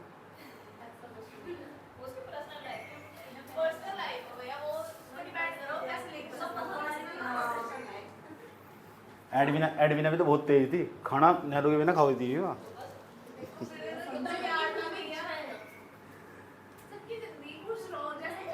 शादी के बाद वाला प्यार था वो, शादी के बाद वाला प्यार। चलो सुन लो, 64 में नेहरू जी जा चुके। 1964 में ना देश के कार्यवाहक राष्ट्र प्रधानमंत्री बनाए गए हमारे पास, उनका नाम था गुलजारी लाल नंदा। गुलजारी लाल नंदा सीधे भले आदमी थे, ठीक है। कुछ दिन तक रुके, फिर प्रधानमंत्री बनाया गया लाल बहादुर शास्त्री जी, ठीक। 1964 के अंदर ही मैंने कहा कार्यवाहक राष्ट्रपति बनने, पहली बार कार्यवाहक प्रधानमंत्री बनने।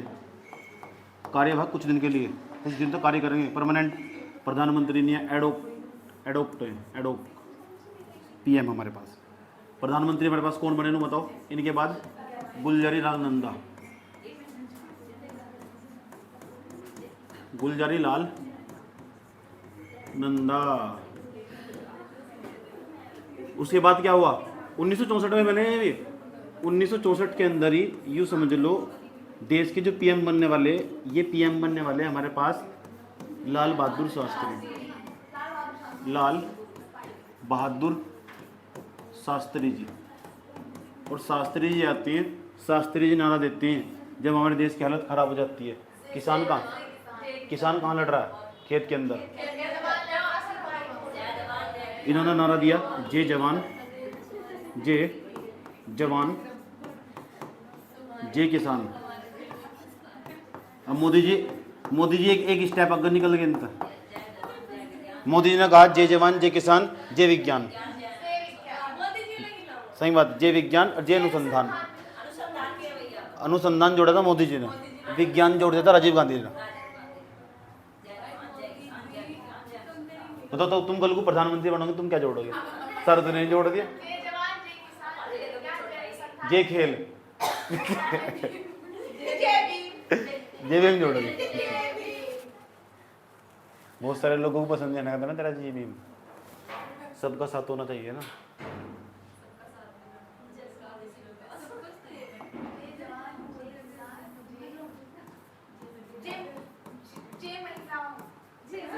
अभी इस दौरान पता क्या होने वाला? बात ना करो।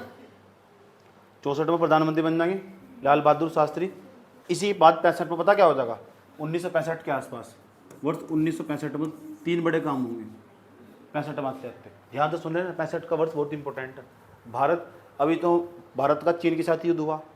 भारत पाकिस्तान वाले, भारत का जो कश्मीर है आज का पाकिस्तान ऑक्युपाइड कश्मीर है, अगर तुम भारत का नक्शा देखोगे ना, जिस चीज़ पर आज भी लड़ाई है हमारे पास, ये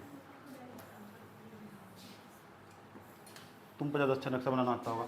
ये ना हमारे पास ये पूरा एरिया है, इसे हम POK कहते हैं।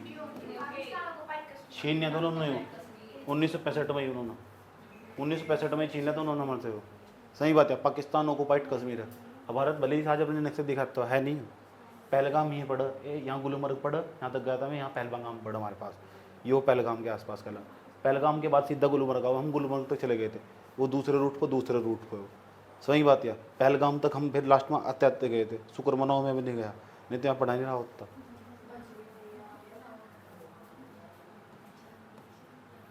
चलो कोई बात नहीं है। पहलगाम पर बहुत पॉलिटिक्स होने वाली है अगले 2 देश के अंदर ना। 2 या 3 4 साल तक लगातार भयंकर वाली पॉलिटिक्स होगी। लोग कुछ और बोलेंगे, हो सकता है मूवी बन जा। नहीं, मूवी बनाते लोग बदतमीज है ना सारे के सारे। 28 लोग हमारे नाम बात थोड़ा ही था। 28 लोग हमें सिविलियन है यार वे। सही बात है। और सिविलियन को गोली चला, आज तक नहीं चलाई सिविलियन को गोली। आज तक जब चलाई नहीं, कभी भी किसी भी नागरिक को गोली नहीं चलाई। आतंकवादी ने पहली बार ऐसा हो रहा।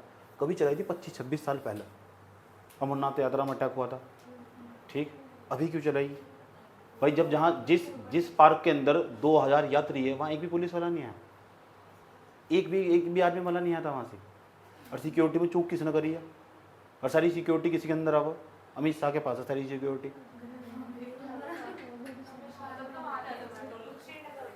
कोई नहीं सवाल पूछ सकता। क्या कर रहे थे जहाँ तक इतनी बड़ी मात्रा में लोग जा रहे हैं? मुझे भी नहीं पता, पूरा पता था संवेदनशील एरिया पूरा का पूरा। पागल सारे लोग। 1965 के अंदर पाकिस्तान और इंडिया का युद्ध हुआ।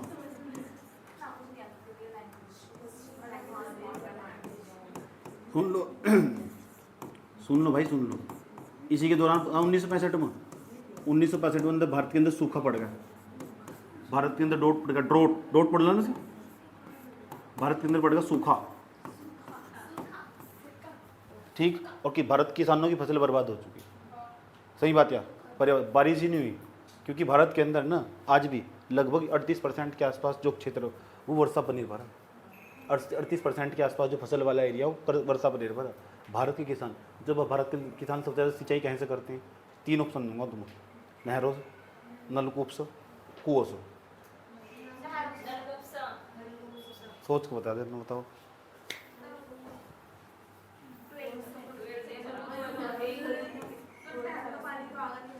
क्रम बताओ। नहर, नलकूप, कुएं। सिंचाई सबसे ज़्यादा कहाँ से करते हैं? अच्छा तो सबसे सबसे ज़्यादा जो इरिगेशन हो रहा है, इरिगेशन सिंचाई, सबसे ज़्यादा सिंचाई हो रही है, इरिगेशन हो रहा है, कौन से राज्य में हो रहा है? कौन से? यूपी में हो रहा है।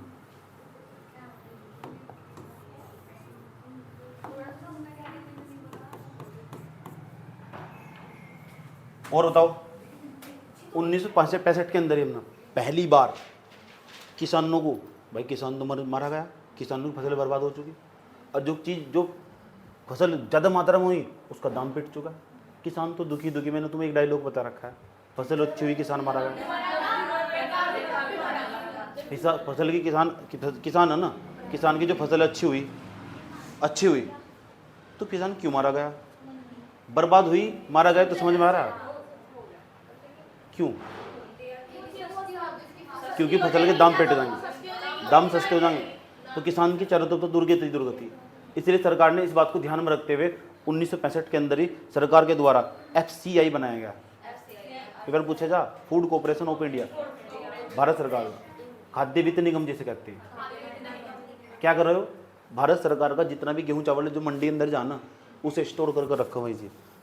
सही बात है। FCI बनाएगा 1965 को, पूछा जाएगा पेपर में तुमसे, FCI कब बनाया? FCI food corporation of India, Bharat सरकार का खाद्य वित्त निगम है। ये क्या कर रहा है हमारे पास? ये इसके गोदाम भरे पड़े, सरकार पर रखने खातिर कुछ नहीं है। जो तो तुम गेहूं चावल फ्री में बांट रही, लोगों को लग रहा है भाई ऊपर पता ही जानकारी नहीं है कुछ भी। सही बात है, क्योंकि गोदाम पूरे भरे पड़े हैं, इनके पैसे इन पर रखने खातिर है ही नहीं है। बाहर के लोगों को इतना हरित क्रांति की बातों में इतना तहलका मचा दिया पूरी दुनिया में, पूरी दुनिया को गेहूं चावल खिला देंगे हम। अगर भारत आज भी अपना उत्पादन बंद कर दे ना, तो चावल का, गेहूं का उत्पादन हमारे पास इतना पड़ा हुआ, पता कितना पड़ा उसके पास? 6 साल तक बैठे बैठे खाओ जाओगे तुम। इसलिए तो कोटे में फ्री बांट रहे थे हम तो क्या कर रहे, बाहर नहीं भेज के रहे, बाहर भेज के भी खाएंगे। बाहर के लोग हमारे से भी ज़्यादा खतरनाक मात्रा में प्रोडक्शन कर रहे हैं उनके यहाँ। तो वे हम तो एक क्विंटल के अंदर तीन बोरी निकाल ले, एक क्विंटल के अंदर 8 बोरी निकाल ले, ऐसा बीज डाल ले खेतों के अंदर। वे तो हमारे भी बाप। 1965 में हमारे पास 10वें नंबर पर जाओ। 1965 में हमने FCI बनाया। 1965 में हमने FCI बनाया, FCI food corporation of India. Food corporation of India भारतीय खाद्य वित्त निगम जिसे कहती है। सही बात है। जब मंडी के अंदर जाकर ना किसान अपने अनाज चावल लेकर, FCI के अधिकारी आएंगे, उसे सारा खरीद लेंगे, मंडी से ले जाकर वहाँ लेके जो स्टॉक करके रखेंगे, फिर वहाँ तक PDS के तहत मानते जाएँ। PDS क्या हो? पब्लिक डिस्ट्रीब्यूट सिस्टम, सार्वजनिक वितरण प्रणाली। सही बात है। कब आई थी? 2013 के अंदर, जब ना राष्ट्रीय खाद्य सुरक्षा अधिनियम पारित करा था 2013 के अंदर, नेशनल फूड सिक्योरिटी एक्ट पारित करा था 2013 के अंदर, कि भारत के लोगों को ना खाद्य की सुरक्षा दी जा रही। अब भारत के लोग तो बेवकूफ़ हो, उन्हें तो कुछ पता ही नहीं खाद्य की सुरक्षा इसलिए दी जा रही, खाद्य पढ़ाने पर, भोजन पढ़ाने पर नहीं बढ़ता है एडवांस, तो कहाँ का एक्ट पारित करते हैं। अब भारत के लोग कुछ बता दो, कुछ पता ना सकता हो। ठीक, पता लग चुका। ये है हमारे पास FCI बनाया हमने 1965 में ही ना। जब पता लग चुका किसानों की फसल के दाम पिटने स्टार्ट हो गए, तो किसानों ने आंदोलन शुरू कर दिया इसी टाइम पर। और आंदोलन शुरू कर दिया ना देश के अंदर, तो किसानों को तय कर दिया गया कि हमारी फसल के दाम सस्ते नहीं होने चाहिए, अब आपको कुछ करना होगा।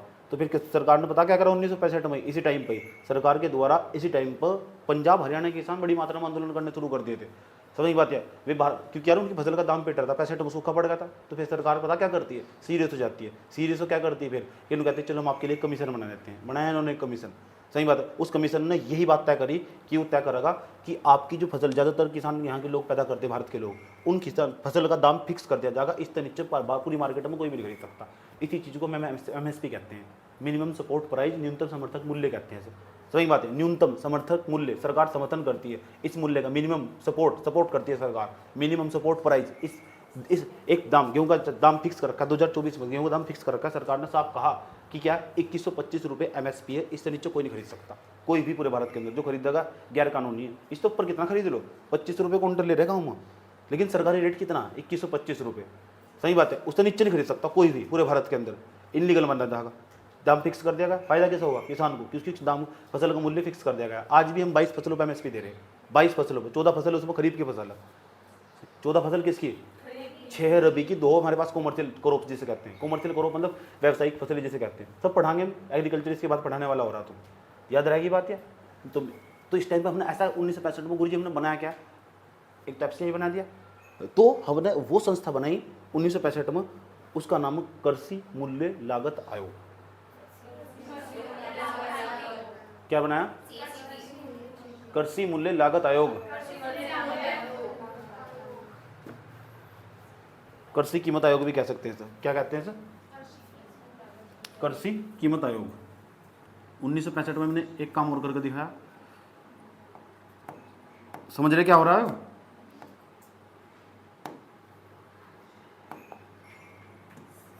उन्नीस सौ पैंसठ के अंदर हमने क्या बनाया भैया? CACP। ये हमारे पास है CACP बनाया हमारे पास, कृषि मूल्य लागत आयोग। कृषि लागत आयोग होता है इसका नाम। कृषि लागत आयोग। कृषि एग्रीकल्चर कोस्ट कमीशन, ये था इसका नाम।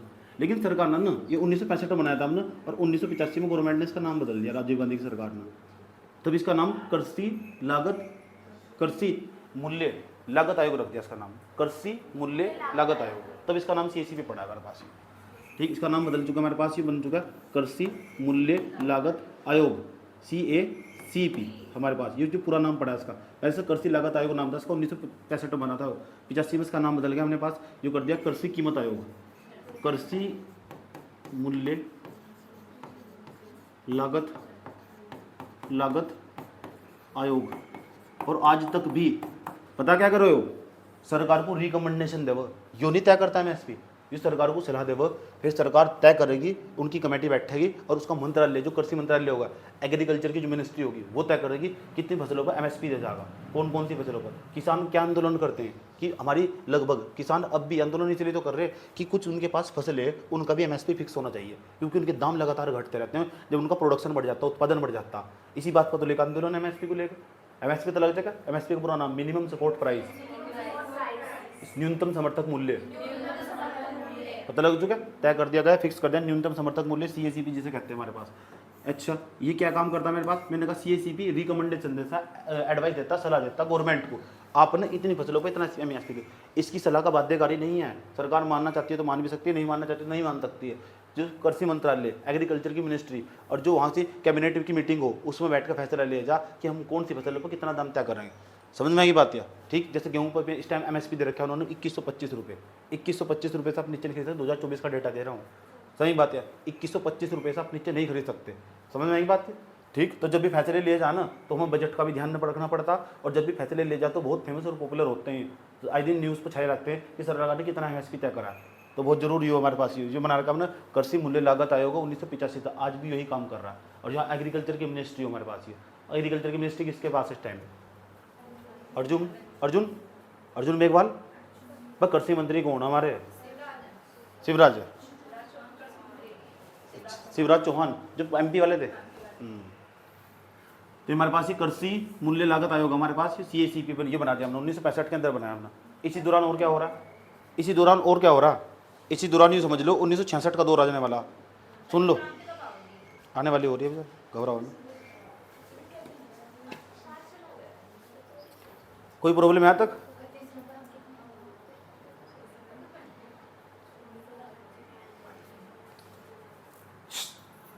सॉरी बैठी हुई भी आ गई। अभी ऐसे ही लेटे हुए हैं मेरा मतलब ऐसे ही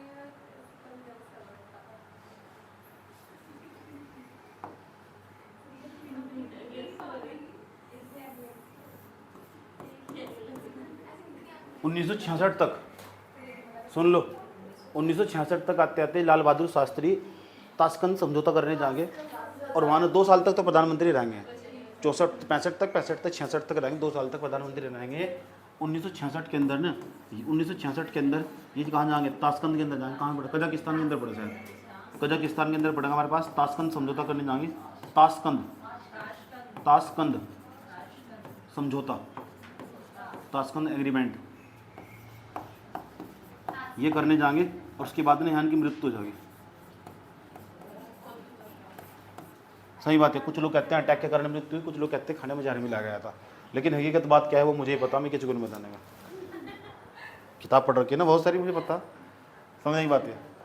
लोकल किताबें पढ़ता रहूँ मैं, उठा लूँ, समझ नहीं बात यार। कोई प्रॉब्लम यहाँ तक? ठीक। उसके एकमात्र ऐसे प्रधानमंत्री प्रधानमंत्री दूसरे देश की धरती पर जाकर मरे, मरे कि शहीद हुए? चलो ठीक, शहीद, चलो छोड़ दो, बोलता नहीं।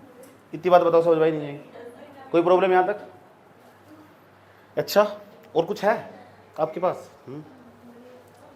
66 मत तो ही फिर गुलजारीलाल प्रधानमंत्री बनेंगे, वो भी कार्यवाहक।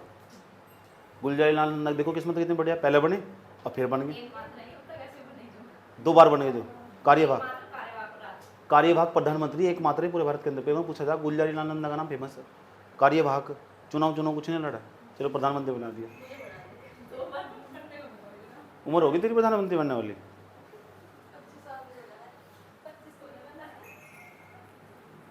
उसके बाद ना 66 से 67 तक, 66 तक लेकर 67 तक, 67 तक 68 तक, और 68 से लेकर 69 तक 3 सालों का योजना अवकाश।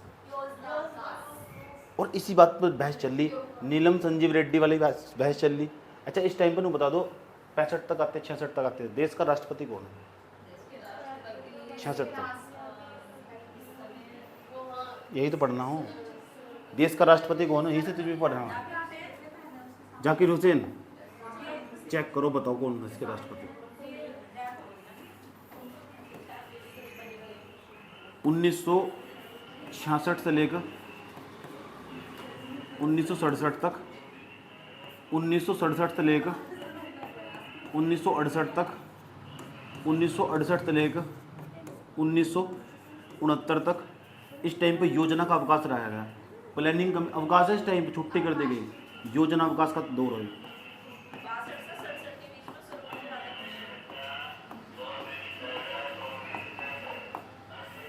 62 से लेकर 67 तक के बीच में कौन रहेंगे? 62 से लेकर, देखो तीसरी पंचवर्षीय योजना के दौरान कुछ पॉइंट रह रहे थे।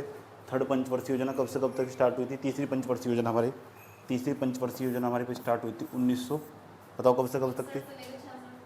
61 तक 66 तक। उसके बाद योजनाओं का अवकाश चलाया था, ठीक है ना। उसके बाद हमने एनुअल प्लान बनाया था। एनुअल मतलब 1 वर्षीय प्लान बनाया था, 1 साल का प्लान बना कर काम करा था।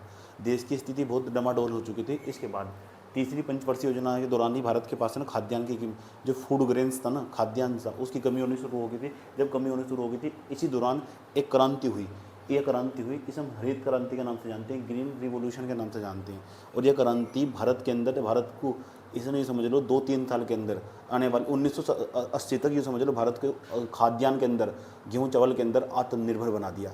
ये इतनी बड़ी क्रांति थी। जहां हम PL 480 नाम का गेहूं जो उनके वहाँ सूअर को खिलाते हैं, उन्होंने जहाज में भर कर हमारे यहाँ भेजा अमेरिका। लाल बहादुर शास्त्री उस टाइम पर प्रधानमंत्री थे। तब इतनी बुरी हालत थी हमारी, हमने उस गेहूँ पेपर वापस करवाया। PL 480 जो नाम लिया ना, पेपर पूछा हुआ, समझ में आएगी बात है। तो वो उस गेहूँ को फिर हमने वापस करवाया। वापस करवाने के बाद ना, तब जाकर हमारे यहाँ एक क्रांति हुई। और इसमें जिस व्यक्ति का सबसे बड़ा योगदान है ना, वो व्यक्ति अभी 2023 में मरा। उसका नाम था MS स्वामीनाथन। समझ में बात है। MS स्वामीनाथन को भारत रत्न पुरस्कार भी मिला हुआ। भारत के अंदर ग्रीन रिवोल्यूशन का जनक या फादर किसे कहा जा? MS स्वामीनाथन को। MS स्वामीनाथन ने 2006-7-8 के पास अपनी रिपोर्ट भी सौंपी थी। वो भारत को किसानों का बहुत हितैषी था, किसानों का बहुत भला सोचता था। भारत के अंदर हरित क्रांति का जनक उसे कहा जा। हरित क्रांति जब हुई, हरित क्रांति का सबसे इम्पोर्टेंट, जब अभी हरित क्रांति हुई है, पंजाब हरियाणा और इसी एक क्षेत्र के अंदर सबसे ज़्यादा बड़ी मात्रा में हुई है। दूसरे क्षेत्रों में हरित क्रांति होनी, पंजाब हरियाणा और UP वाले इलाके में हरित क्रांति हुई है। समझ में आई बात है। अगर वैश्विक स्तर पर पूछा जा कि वैश्विक, पहली बात तो ये हरित क्रांति जो शब्द दिया किसने? हरित क्रांति जो शब्द है ना, पेपर में सवाल पूछा जा तो मैं कुछ हरित क्रांति से संबंधित फैक्ट्री पे बोर्ड पर अभी क्लियर कर दे रहा हूँ। आगे भी पढ़ाने का मौका मिला, अब जब मैं एग्रीकल्चर वाला सेक्शन पढ़ाऊंगा, लेकिन मैं बहुत सारी बात अभी बता दे रहा हूँ इसकी रिलेटेड। अगर तुमसे पूछा हरित क्रांति जो शब्द ये किसने दिया, तो उसका नाम विलियम गोडेस का नाम पेपर में पूछा हुआ। ये शब्द अगर तुमसे पूछा हरित क्रांति जो शब्द है, ये वर्ड ये दिया किसने, उसका नाम है विलियम गोड। क्या नाम है? विलियम गोड नाम है उसका। याद रहिए बात है, किसने दिया है? विलियम गोड ने। कौन सा शब्द? हरित क्रांति शब्द। अब तुमसे दूसरा सवाल पूछेगा कि वैश्विक स्तर पर हरित क्रांति का जनक किसे कहा जा? वैश्विक स्तर पर, ग्लोबल लेवल पर हरित क्रांति, ग्रीन रिवोल्यूशन का फादर किसे कहा जा? तो वर्गीज नाम, डॉक्टर वर्गीज, या इसे यूँ भी कहते हैं। इसका दूसरा नाम नॉर्मन ई बोरलॉग नाम है इसका, नॉर्मन ई बोरलॉग। क्या नाम, ठीक, वैश्विक स्तर पर। मैं भी कह रहा हूँ देख लो, अगर तुमसे पूछो कि वैश्विक स्तर पर, वैश्विक स्तर पर जो हरित क्रांति उसका जनक कौन है, उसका फादर कौन है ग्लोबल लेवल पर, तो आप बताओगे नॉर्मन, इंग्लिश में लिखे तो हिंदी में चलो, नॉर्मन ई बोरलोग, ई बोरलोग, ये नाम है उसका। पेपर में पूछा जाएगा वैश्विक स्तर पर, मैक्सिको के अंदर रहने वाले थे। कहाँ से, मैक्सिको के अंदर, पेपर में पूछा जाएगा। सही, पहली बार हरित क्रांति वैश्विक स्तर पर मैक्सिको के अंदर हुई। मैक्सिको कहाँ से, जो उत्तरी अमेरिका ना, उसके नीचे पड़ा देश अमेरिका के अंदर ही है वो। समझ में बात, ये हमारा मैक्सिको यहाँ हुआ था हमारे पास सबसे पहली बार। यहीं गेहूँ की जो बीज थे ना, अलग तरीके से गेहूँ के बीज बनाए गए थे। फिर वहाँ से इन्हें यहाँ ले गया था MS स्वामीनाथन, भारत के अंदर ले गया। भारत के अंदर, भारत के खेतों के अंदर उन्हें बीजों को डाला और भारत के अंदर ना प्रोडक्शन बढ़ गया, उत्पादन बढ़ गया। गेहूँ के अंदर सबसे पहली बार हम आत्मनिर्भर हुए। पेपर में आगा ना, हरित क्रांति के अंदर मुख्य रूप से कौन सी फसल का प्रोडक्शन तेजी के साथ, उत्पादन तेजी से हुआ, गेहूँ। फिर दूसरे नंबर पर चावल, फिर तीसरे नंबर पर गन्ना, फिर अन्य फसल बढ़ती चली गई। गेहूँ चावल में तो आज भी हम आत्मनिर्भर, पूरी दुनिया को हमने गेहूँ चावल के चक्कर में छका रखा। पूरी दुनिया में सबसे ज़्यादा मात्रा में जो चीनी पैदा करने वाले देश, चीन के बाद हम बन गए थे। समझ की बात है, अब भी आज भी हम पहले नंबर पर, गेहूँ चावल के मामले में हम पहले दूसरे नंबर पर आवा। समझ में आई बात है। तो देख लीजिए ये ग्रीन हरित क्रांति। अगला सवाल इससे तुमसे हरित क्रांति था क्या पूछा, हरित क्रांति का जो अक्षेत्र था, इसका एक क्षेत्र एरिया कहाँ था, तो इसका अक्षेत्र था पंजाब हरियाणा वाला इलाका। क्या था, पंजाब और हरियाणा।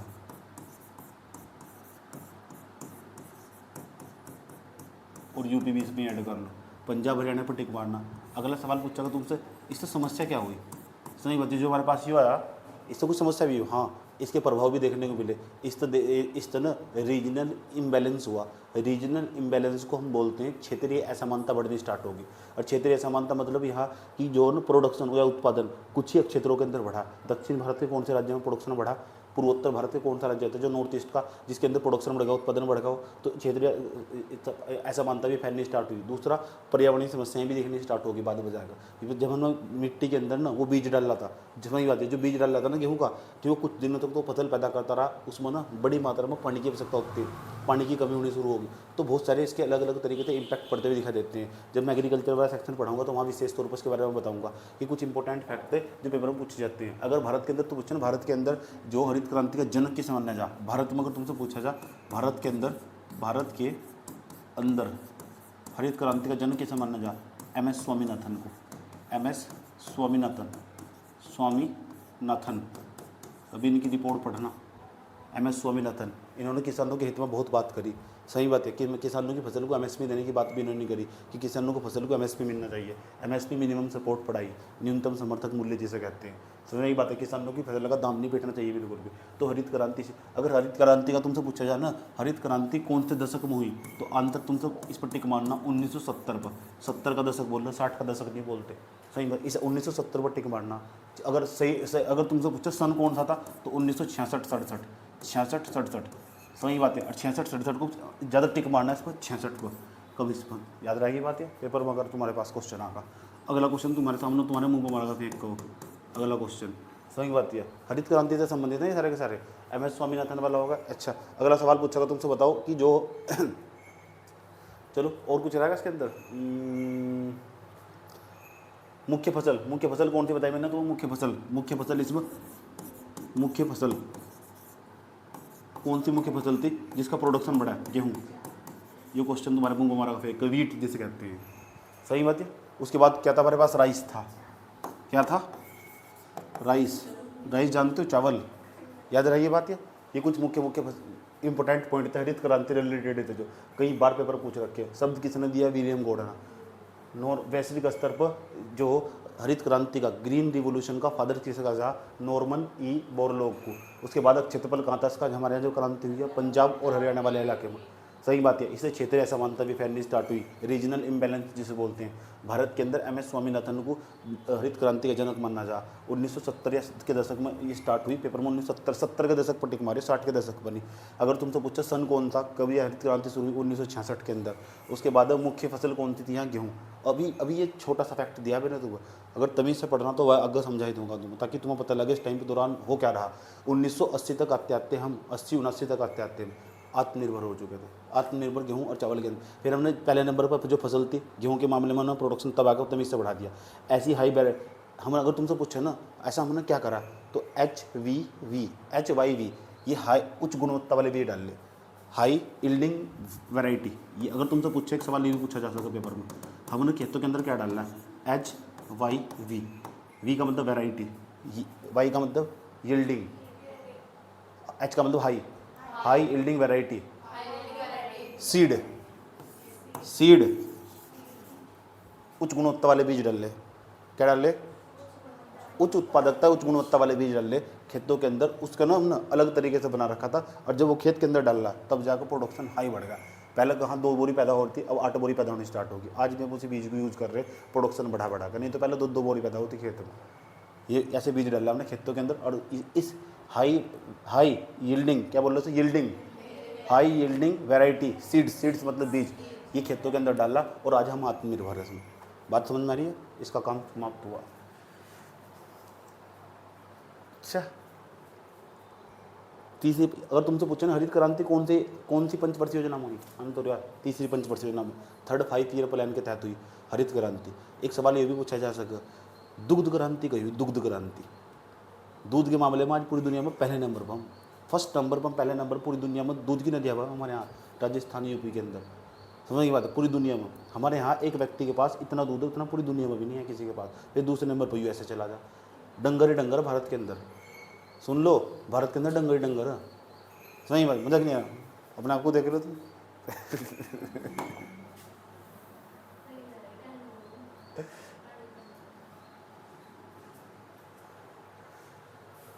डंगर डंगर भारत के अंदर, और कुछ नहीं है भारत के अंदर। क्या होगा,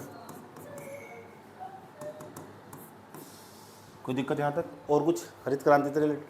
इसी 1970 के दौरान ना यहाँ एक वो हुई, हमने एक प्लान वो चलाया ऑपरेशन, जिसे ऑपरेशन फ्लड के नाम से जानते हैं। ऑपरेशन फ्लड, ऑपरेशन भिरड नहीं, ऑपरेशन फ्लड है वो। ऑपरेशन फ्लड चलाया। चलो इसे भी यहीं क्लियर कर दूँ, इसे अलग से, इसे हटाओ हाँ। तो लेकिन इस टाइम पे योजनाओं का अवकाश पड़ा हुआ।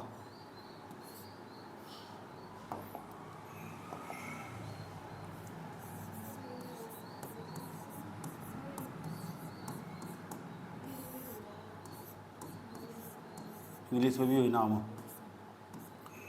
और यहाँ ना इस टाइम पर एक क्रांति हुई, दुग्ध क्रांति। दुग्ध क्रांति इंग्लिश में क्या बोलेंगे बताओ, बताओ, मिल्क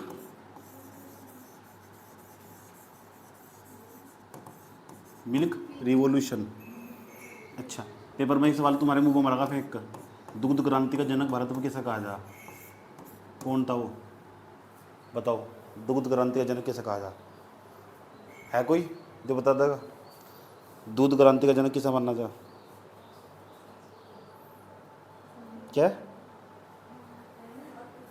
डॉक्टर वर्गीज कुरियन।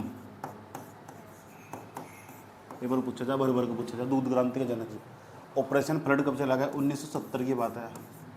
1970 तक आते आते हम दूध में भी आत्मनिर्भर हो चुके थे। गेहूँ चावल तो आएगा, दूध भी आ चुका भारत के अंदर। चलो, कोई प्रॉब्लम यहाँ तक?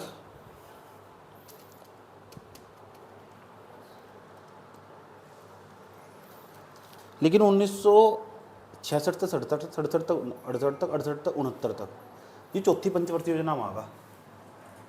70 है ना, क्योंकि 69 तक अवकाश रहा। 66 67 67 67 68 से 69। इसे यहाँ तक हटाओ, इसे यहाँ तक, इसे रेस्ट दे देते हैं यहाँ तक।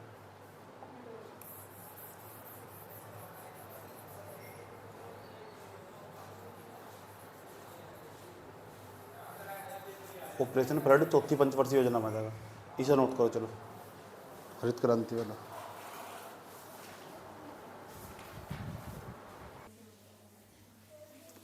3 पंचवर्षीय योजना होगी, अब चौथी पंचवर्षीय योजना देख लो। 5वीं 6वीं 7वीं तक पढ़ेंगे आज, ठीक है। अब हमारे पास कौन सी चौथे नंबर की, फोर्थ 5 ईयर प्लान, चौथी पंचवर्षीय योजना,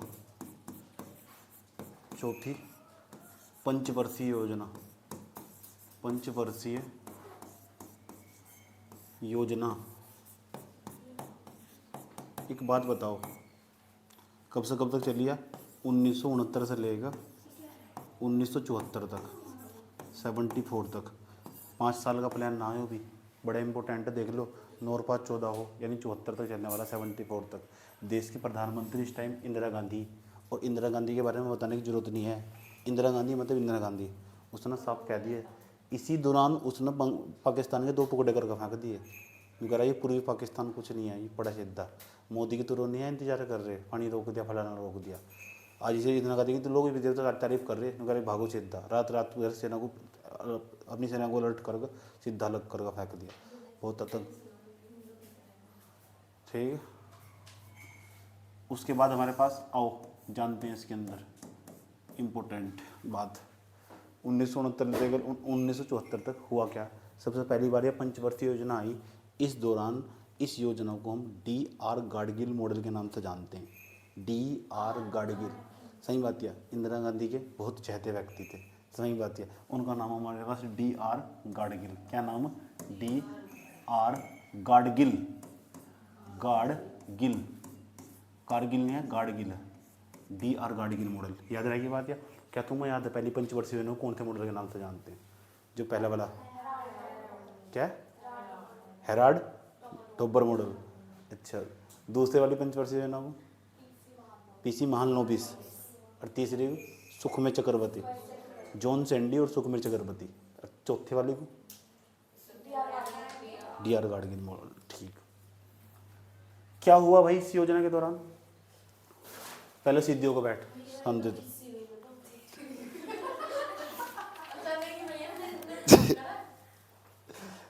चौथी पंचवर्षीय योजना का कुछ ना कुछ लक्ष्य रखे जा कि हम GDP का कितना लक्ष्य रखेंगे।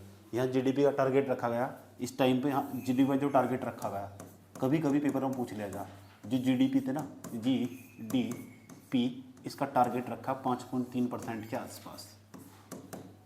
अब देखेंगे ये योजना फेल हुई या पास हुई। 5.3 GDP growth rate, GDP growth rate percentage के अंदर इतनी रखी गई कि भारत का जो लक्ष्य है इतने परसेंट हम ग्रोथ करेंगे।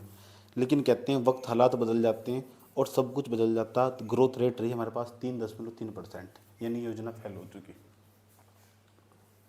3.3%। अब सवाल, इसका उद्देश्य क्या था? किसी भी योजना का जब भी चलाई जा रही 5 साल तक करने वाले क्या? तो इसका उद्देश्य था हमारे पास, तीसरे नंबर पर हमारे पास इसका ऑब्जेक्टिव क्या था? ऑब्जेक्टिव क्या था? ऑब्जेक्टिव मतलब उद्देश्य। ये भी पेपर में सवाल पूछा था। इसे कहते हैं अस्थायित्व के साथ विकास। क्या था इसका उद्देश्य? अस्थायित्व या स्थिरता के साथ विकास। Development with stability. सो क्या है? विकास के साथ स्थिरता, स्थिरता के साथ विकास। डेवलपमेंट विद स्टेबिलिटी, स्थिरता के साथ विकास, स्थिरता के साथ विकास। इंदिरा गांधी इस टाइम होम, ये ऐसा दौर, सही बात है।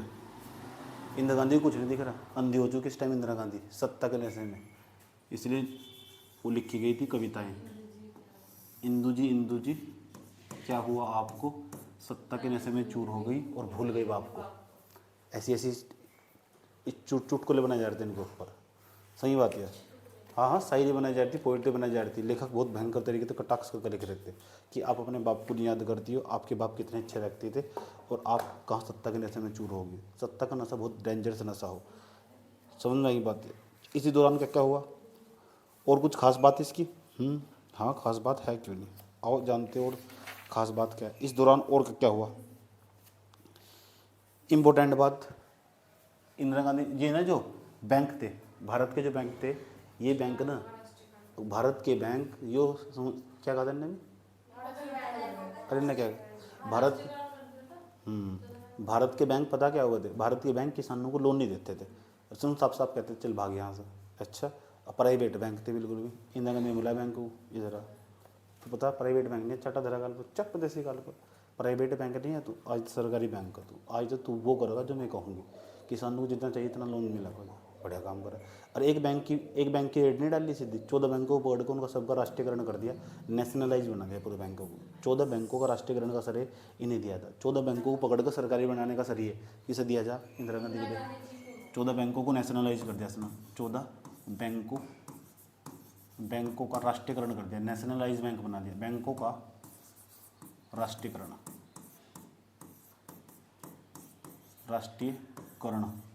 नेशनलाइज कर दिया बैंक। कब की बात है? 1969 की।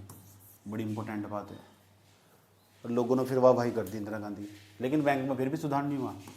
समझने की बात है। 5वें नंबर का पॉइंट, इंपॉर्टेंट पॉइंट। इसी दौरान क्या हो रहा है? 1970 के अंदर ना ऑपरेशन फ्लड चला जा रहा है। ऑपरेशन भिरड नहीं है, ऑपरेशन फ्लड चलाया गया। ऑपरेशन फ्लड के अंदर ही हमने दुग्ध क्रांति पैदा कर दी, दुग्ध क्रांति लेकर आए हम यहाँ से। समझ की बात है। इसी टाइम पर 1970 के अंदर 1970 में ऑपरेशन फ्लड चला गया। ऑपरेशन फ्लड, ये क्या बोला हो? ये जो ऑपरेशन फ्लड है ना, इसका संबंध पता किस तरह? इसका रिलेशन हमारे पास दुग्ध क्रांति था। किस तरह? दुग्ध क्रांति। अच्छा, इसका संबंध दुग्ध क्रांति था, यानी दूध में भारत को आत्मनिर्भर बनाना। आज पूरी दुनिया में सबसे ज़्यादा मिल्क का प्रोडक्शन हम कर रहे हैं। पूरी दुनिया में हमारे यहाँ दूध की नदियाँ बहती है। इस दुग्ध क्रांति का जो श्रेय दिया जा, सही बात है, इसका जो श्रेय दिया जा, किसे दिया जा? डॉक्टर वर्गीज कुरियन, ये नाम उस व्यक्ति का। अच्छा, और क्या हुआ? 1970 तक आते आते और बताओ कुछ खास घटना घटी? 70, 71, 72, 73, 74, 75, 74 तक, 74 तक आते आते यहाँ ना हमने एक तो चलाया। राजस्थान के अंदर पहली बार परमाणु बम का परीक्षण करा हमने। राजस्थान के अंदर 1974 में पहली बार परमाणु बम का परीक्षण करा, हम फेल हो गए थे। सही बात। दूसरा परमाणु बम का परीक्षण करा था, हम पास हो गए थे 1998 में, जब अटल बिहारी वाजपेयी की सरकार थी। तो पहला परमाणु बम का जो परीक्षण करा गया था, गुप्त तरीके से करे थे हम, क्योंकि अमेरिका सैटेलाइट से नज़र रखा था कि बात जब वो सैटेलाइट आगे भाग जाती ना, तब हमने परीक्षण करा था। क्योंकि हम ना कर देखते ना, तो क्योंकि किसी भी देश की पड़ोसी वो इस तरह के हथियार नहीं बना सकता, उन्होंने तो पहले बना कर रख लिए, तो हमें बनाने नहीं दिया जा रहा था बिल्कुल भी। तो जब सैटेलाइट भारत के तरफ गुजर जाता था ना, क्योंकि वहाँ के बैठे हुए वैज्ञानिक भी हमें सूचना देते रहते थे, समझने की बात है। तो जब सैटेलाइट आगे गुजर जाता भारत की धरती पर, तब हमने वो परमाणु परीक्षण करा राजस्थान के पोखरण के अंदर।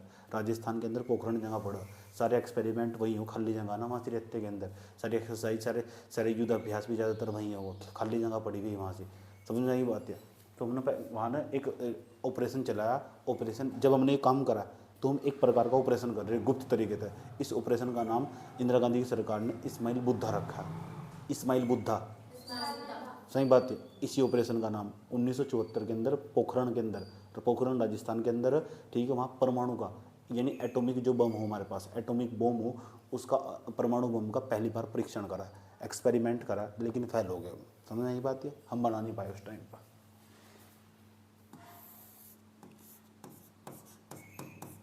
ऑपरेशन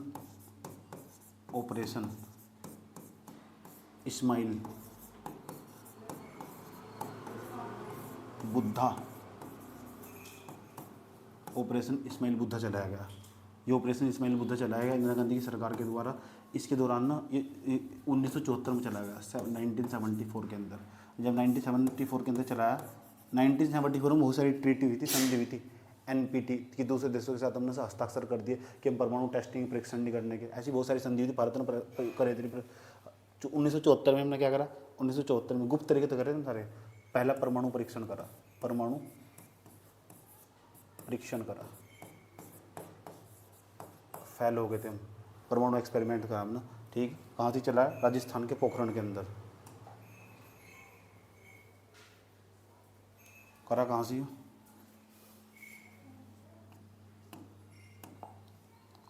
राजस्थान के अंदर, राजस्थान पोखरण। अगर तुम्हें और जानना है इसके बारे में अच्छी तरह, एक मूवी का नाम बता रहा हूँ, उसका नाम पोखरण, समझने की बात है। उसकी मूवी है जॉन अब्राहम की मूवी, गाने भी बहुत अच्छे। कभी टाइम मिला आराम से बैठ कर देखना, पूरा परमाणु परीक्षण समझ में आ जाएगा। 1998 में जो हुआ था, 1998 के अंदर जो हुआ, बहुत अच्छी मूवी है, यूट्यूब पर मिल जाएगा,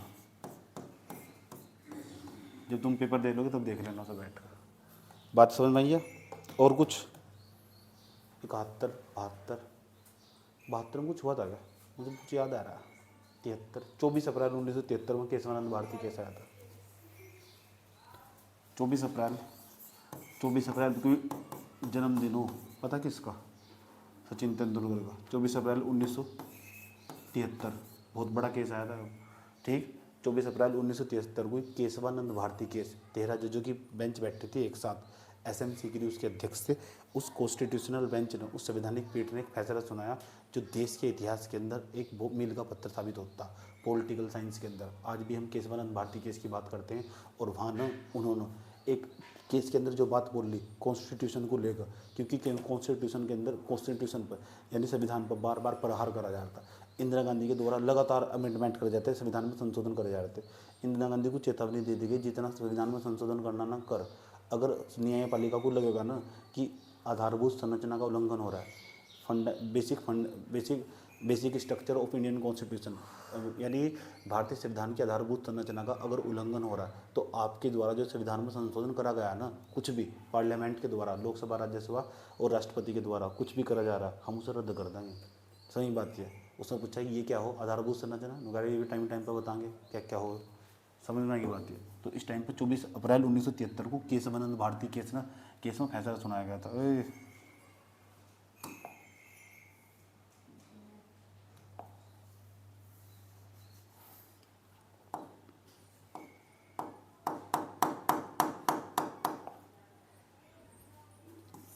केशवानंद भारती केस, केशवानंद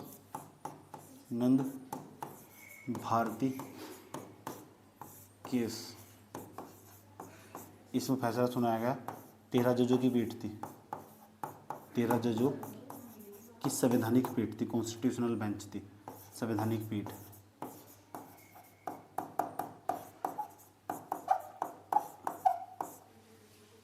इसने फैसला सुनाया, 13 जजों की संवैधानिक पीठ ने फैसला सुनाया। उसके बाद क्या हुआ, यहाँ ना एक कंसेप्ट वह निकल गया, उस कंसेप्ट का नाम आधारभूत संरचना,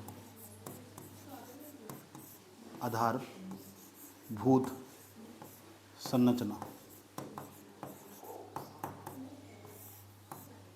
यहाँ बताते हैं न्यायपालिका ने उसकी पावर कितनी। आधारभूत संरचना किसकी? संविधान की आधारभूत संरचना, कि संविधान पर तुम बहुत प्रहार कर रहे हो, अब करो।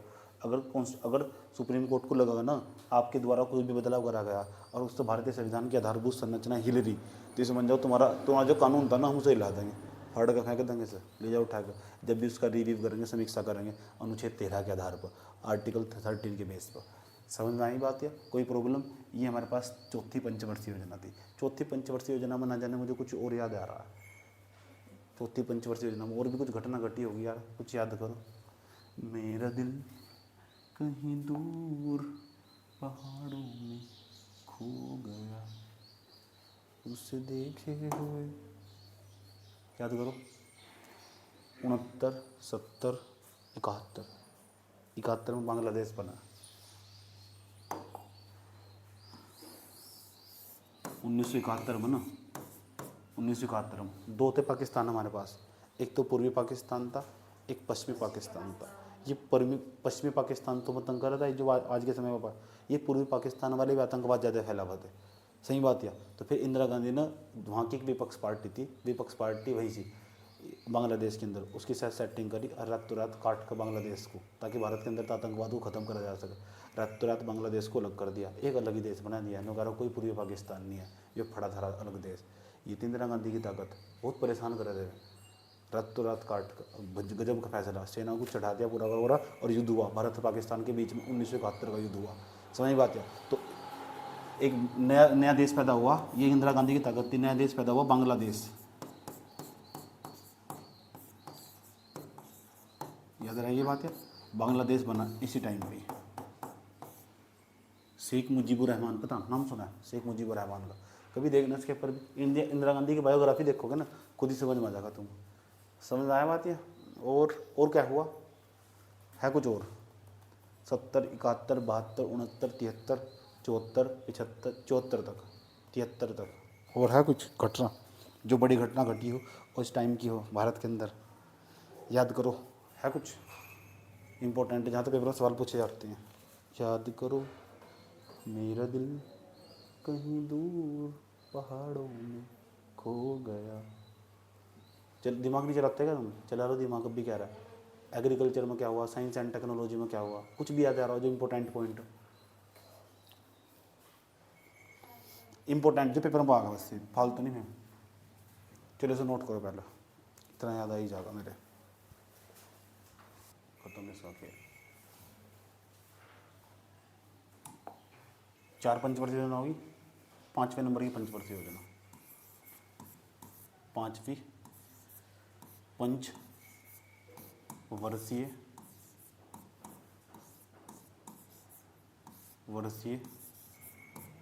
योजना, इसे बोलते हैं 5th 5 year plan, 5th 5 year plan. ये कब से कब तक चली, यह सबसे इम्पोर्टेंट है क्योंकि 4 साल के लिए एक ही योजना आई बस, 1974 से लेकर 1974 से लेकर 1978 तक। समझ में आया बात है? इसलिए इम्पोर्टेंट है, केवल 4 साल की है, 4 वर्षीय, 4 सालों के लिए योजना आई है, क्योंकि इसके बाद इंदिरा गांधी की सरकार गिर जाने वाली है। 5वीं पंचवर्षीय योजना की क्या इंपॉर्टेंट बात है? इंपॉर्टेंट बात पहले नंबर का पॉइंट, 74 तक आते आते हमने परमाणु परीक्षण भी कर लिया।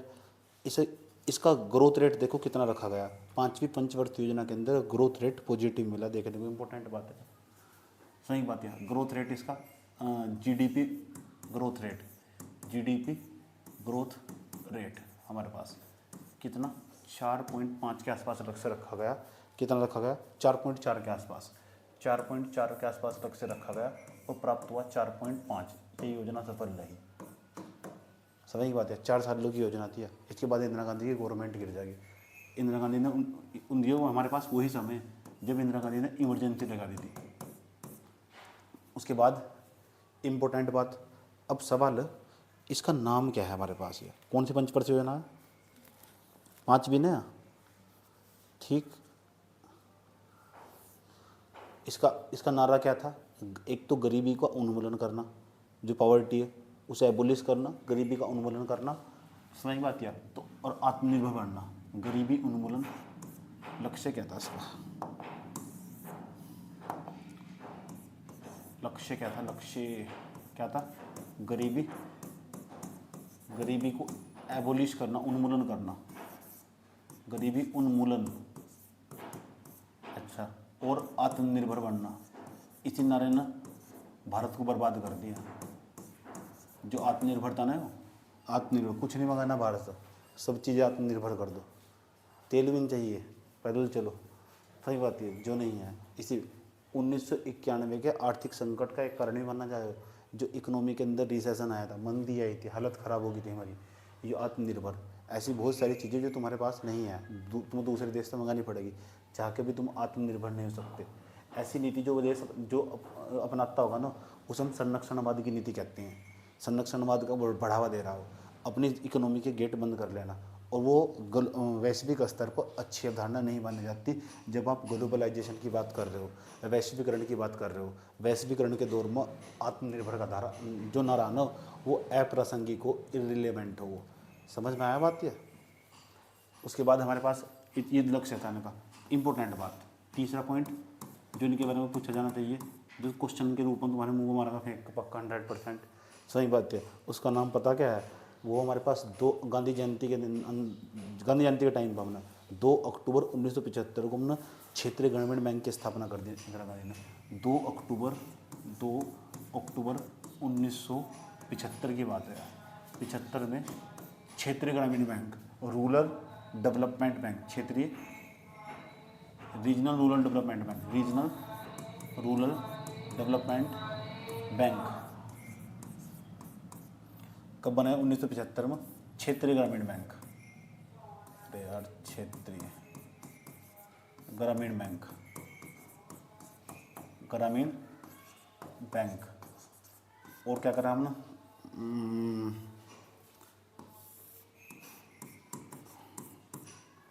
क्षेत्रीय ग्रामीण बैंक। और बताओ इसी दौरान और कुछ करा हो हमने।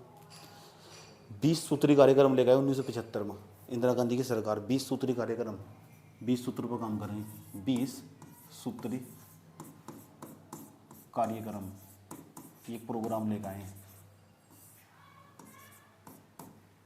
20 सूत्री कार्यक्रम। अच्छा, कब? 1975 में। ये भी पूछा था इंदिरा गांधी की सरकार के द्वारा। 7 सूत्री कार्यक्रम कौन लेकर आए? 2014-15 में मोदी जी। सही बात है, 2014-15 में मोदी जी लेकर 7 सूत्री कार्यक्रम पूछा था। तो तुमसे अगला 5वें नंबर का क्वेश्चन जिस तो पूछे जाने वाला कि बताओ इस टाइम पर और क्या क्या हो रहा है। ये 1974 से लेकर 78 तक का दौर। क्या तुम्हें याद है इसके दौरान कुछ क्या हुआ?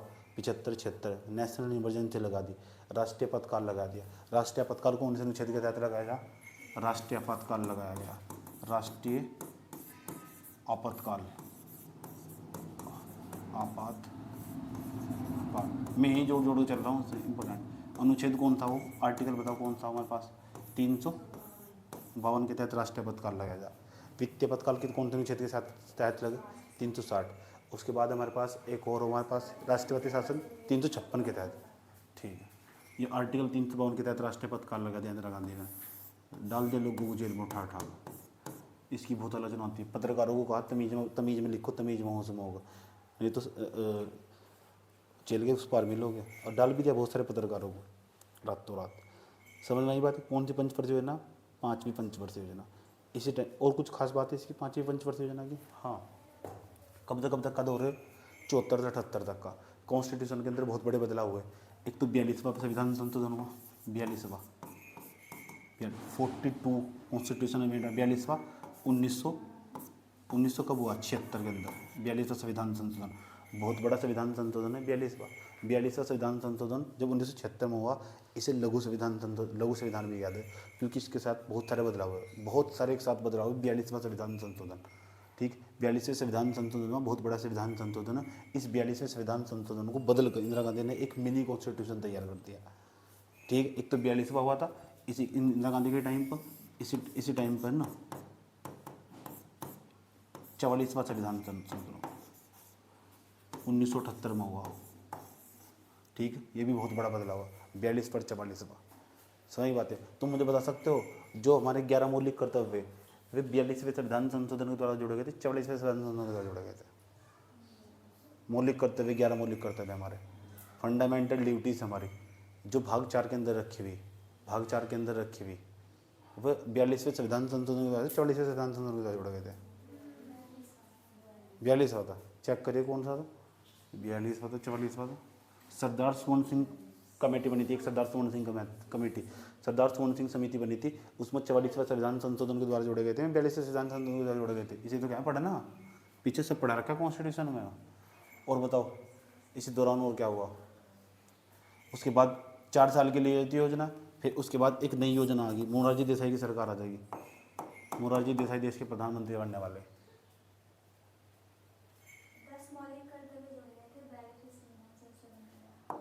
10 मौलिक कर्तव्य जोड़े गए थे 42वें संविधान संशोधन में। अच्छा, 11वां 86वें संविधान संशोधन, तो 42वें संविधान संशोधन में जोड़े गए थे मौलिक कर्तव्य, फंडामेंटल ड्यूटीज जिसे कहते हैं।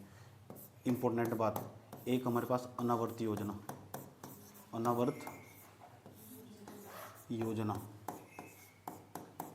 इसे रोलिंग प्लान कहते हैं।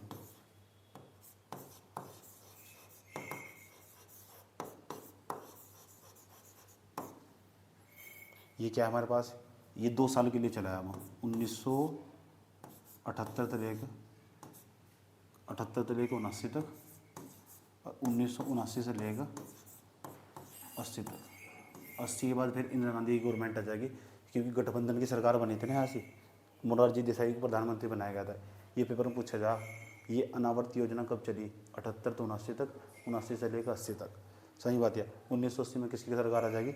इंदिरा गांधी की सरकार फिर वापस आ जाएगी, ठीक। कितनी पंचवर्षीय योजना होगी हमारे पास? 5 होगी।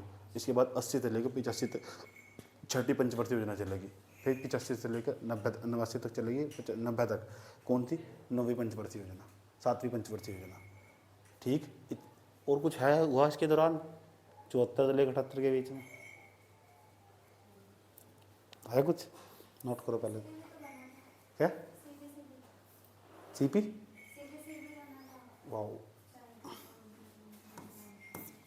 इन्वायरमेंट में क्या हुआ था, सीपीसीबी बना था, CPCB central pollution control board, सही पे क्या कहते हैं, केंद्रीय प्रदूषण नियंत्रण बोर्ड, 1974 बना था, 1974। एक एक्ट तो भूल गए हैं, वाइल्ड लाइफ प्रोटेक्शन एक्ट 1972, कितना बड़ा एक्ट था, वाइल्ड लाइफ प्रोटेक्शन एक्ट 1972, जिसकी कौन सा, हाँ ये तो इसे वहाँ कर ली, चौथी पंचवर्षीय योजना में, सही कह रहे हो, ठीक है नोट करो।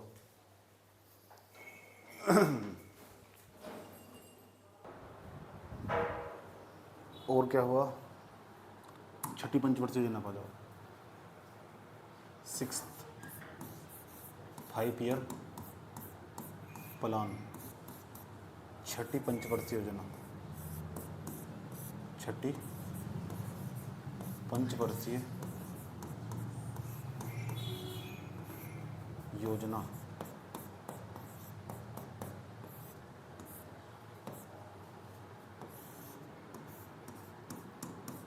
छठी पंचवर्षीय योजना, इससे पहले नंबर का पॉइंट है हमारे पास, सबसे इम्पोर्टेंट पॉइंट है इसका, क्योंकि छठी पंचवर्षीय योजना 1980 से लेकर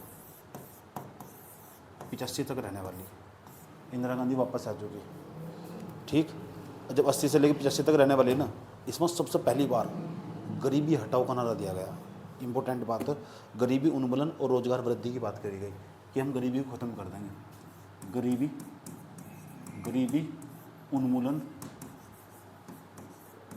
उन्मूलन यानी पॉवर्टी को एबोलिश करने की बात करी गई, और दूसरा रोजगार पर पहली बात करी, रोजगार में वृद्धि होगी, रोजगार वृद्धि। अच्छा, और इसी समय पर यूँ समझ जाओ हमारे पास एक बहुत बड़ा प्रोग्राम चला है इंदिरा गांधी ने, ये कई बार पेपर में पूछ लिया, इंदिरा गांधी ने प्रोग्राम चला इसी टाइम पर 1980 के आसपास, इंटीग्रेटेड रूरल डेवलपमेंट प्रोग्राम, एकीकृत ग्रामीण विकास कार्यक्रम 1980, इंटीग्रेटेड रूरल डेवलपमेंट प्रोग्राम 1980 के अंदर चला गया। क्या कहते हैं इसे, एकीकृत, पेपर में पूछ रखा है, एकीकृत ग्रामीण विकास कार्यक्रम। और कुछ हुआ हो इस दौरान, कौन सा टाइम का सर, 81, 82, 83, 81, 82, 1982। नाबार्ड की स्थापना कब हुई, नाबार्ड की स्थापना कब हुई, 85 में, 1982 में हुई थी नाबार्ड की स्थापना, नाबार्ड इस टाइम पे बना हुआ, NABARD, नाबार्ड, सिवरन समिति की सिफारिश पर, बी सिवरन समिति की सिफारिश पर समझने की बात है, 1982 में नाबार्ड बना हमारे पास ही, सही बात है। नाबार्ड की स्थापना, नाबार्ड क्या है, national agriculture bank rural development, ठीक, ग्रामीण क्षेत्र के लिए, मतलब ग्रामीण क्षेत्र में लोगों को लोन प्रोवाइड करना है काम करे, जो कॉमर्शियल बैंक हो ना, वाणिज्यिक बैंक हो हमारे पास, SBI PNB जैसे बैंक, इन्हें लोन देगा, पैसे देगा ना, गांव में जाकर बैठता है किसान लोग, उनकी मदद करेगा। और क्या हुआ इस टाइम पर, इस दौरान और भी कुछ हो रहा, 82 के बाद 81, 82, 83, 84, 1984। इन्वायरमेंट में जाओ, इन्वायरमेंट में कुछ 1981 में मैंने एक एक्ट पारित करा, बहुत बढ़िया एक्ट हो, वायु के लिए, air pollution control act, air pollution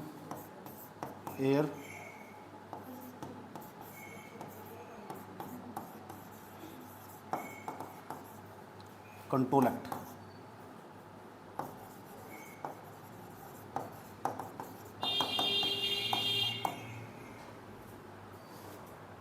वायु प्रदूषण निवारण नियंत्रण अधिनियम 1981, पेपर पूछा हुआ है, वायु के लिए पहली बार हमने 1981 में एक्ट पारित करा है। और कुछ हुआ, देखते कितनी मेमोरी तुम्हारे अंदर।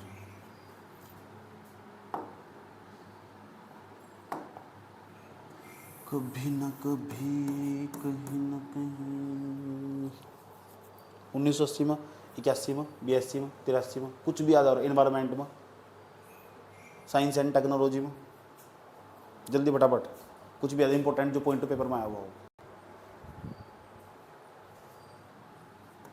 वन संरक्षण अधिनियम, फॉरेस्ट कंजर्वेशन एक्ट 1980। कुछ है और क्या? एनएसए एक्ट पारित है यार, एनएसए एक्ट पारित कर दिया मैंने। राष्ट्रीय सुरक्षा अधिनियम हमारे पास 1900। और बताओ क्या करा गवर्नमेंट ने? कुछ है और जो इम्पोर्टेंट जो पेपर में आता हो? साइंस में क्या करा, विज्ञान में बताओ, विज्ञान में क्या करा यार? इस टाइम पर में मिसाइल का दौर चल रहा है। आर्यभट्ट नाम का तो 1975 में लॉन्च करा था मैंने, तो छोड़ दो यार। कुछ है क्या? भारत वालों सुनो, हाँ लग से रखा गया था। कितना? छोड़ दो, इतना इंपॉर्टेंट नहीं है ना, सारे याद भी कटे। जो इंपॉर्टेंट है सिर्फ वही पढ़ेंगे, सबका मॉडल याद रखेगा तो बर्बाद हो जाएगा। जो पेपर में पूछा हम उसकी ही बात करते हैं। कुछ याद दिलाओ मेरे, विज्ञान में क्या प्रगति हुई? देखो, भारत का ना पहला स्वदेशी सैटेलाइट लॉन्च व्हीकल उपग्रह भेजा गया, रोहिणी 1 नाम था उसका, 1980 में भेजा गया। भारत का पहला स्वदेशी 1980 के अंदर। भारत में पहला स्वदेशी रॉकेट, भारत का पहला खुद बनाया हमने, APJ अब्दुल कलाम के प्रयासों से। भारत का पहला स्वदेशी रॉकेट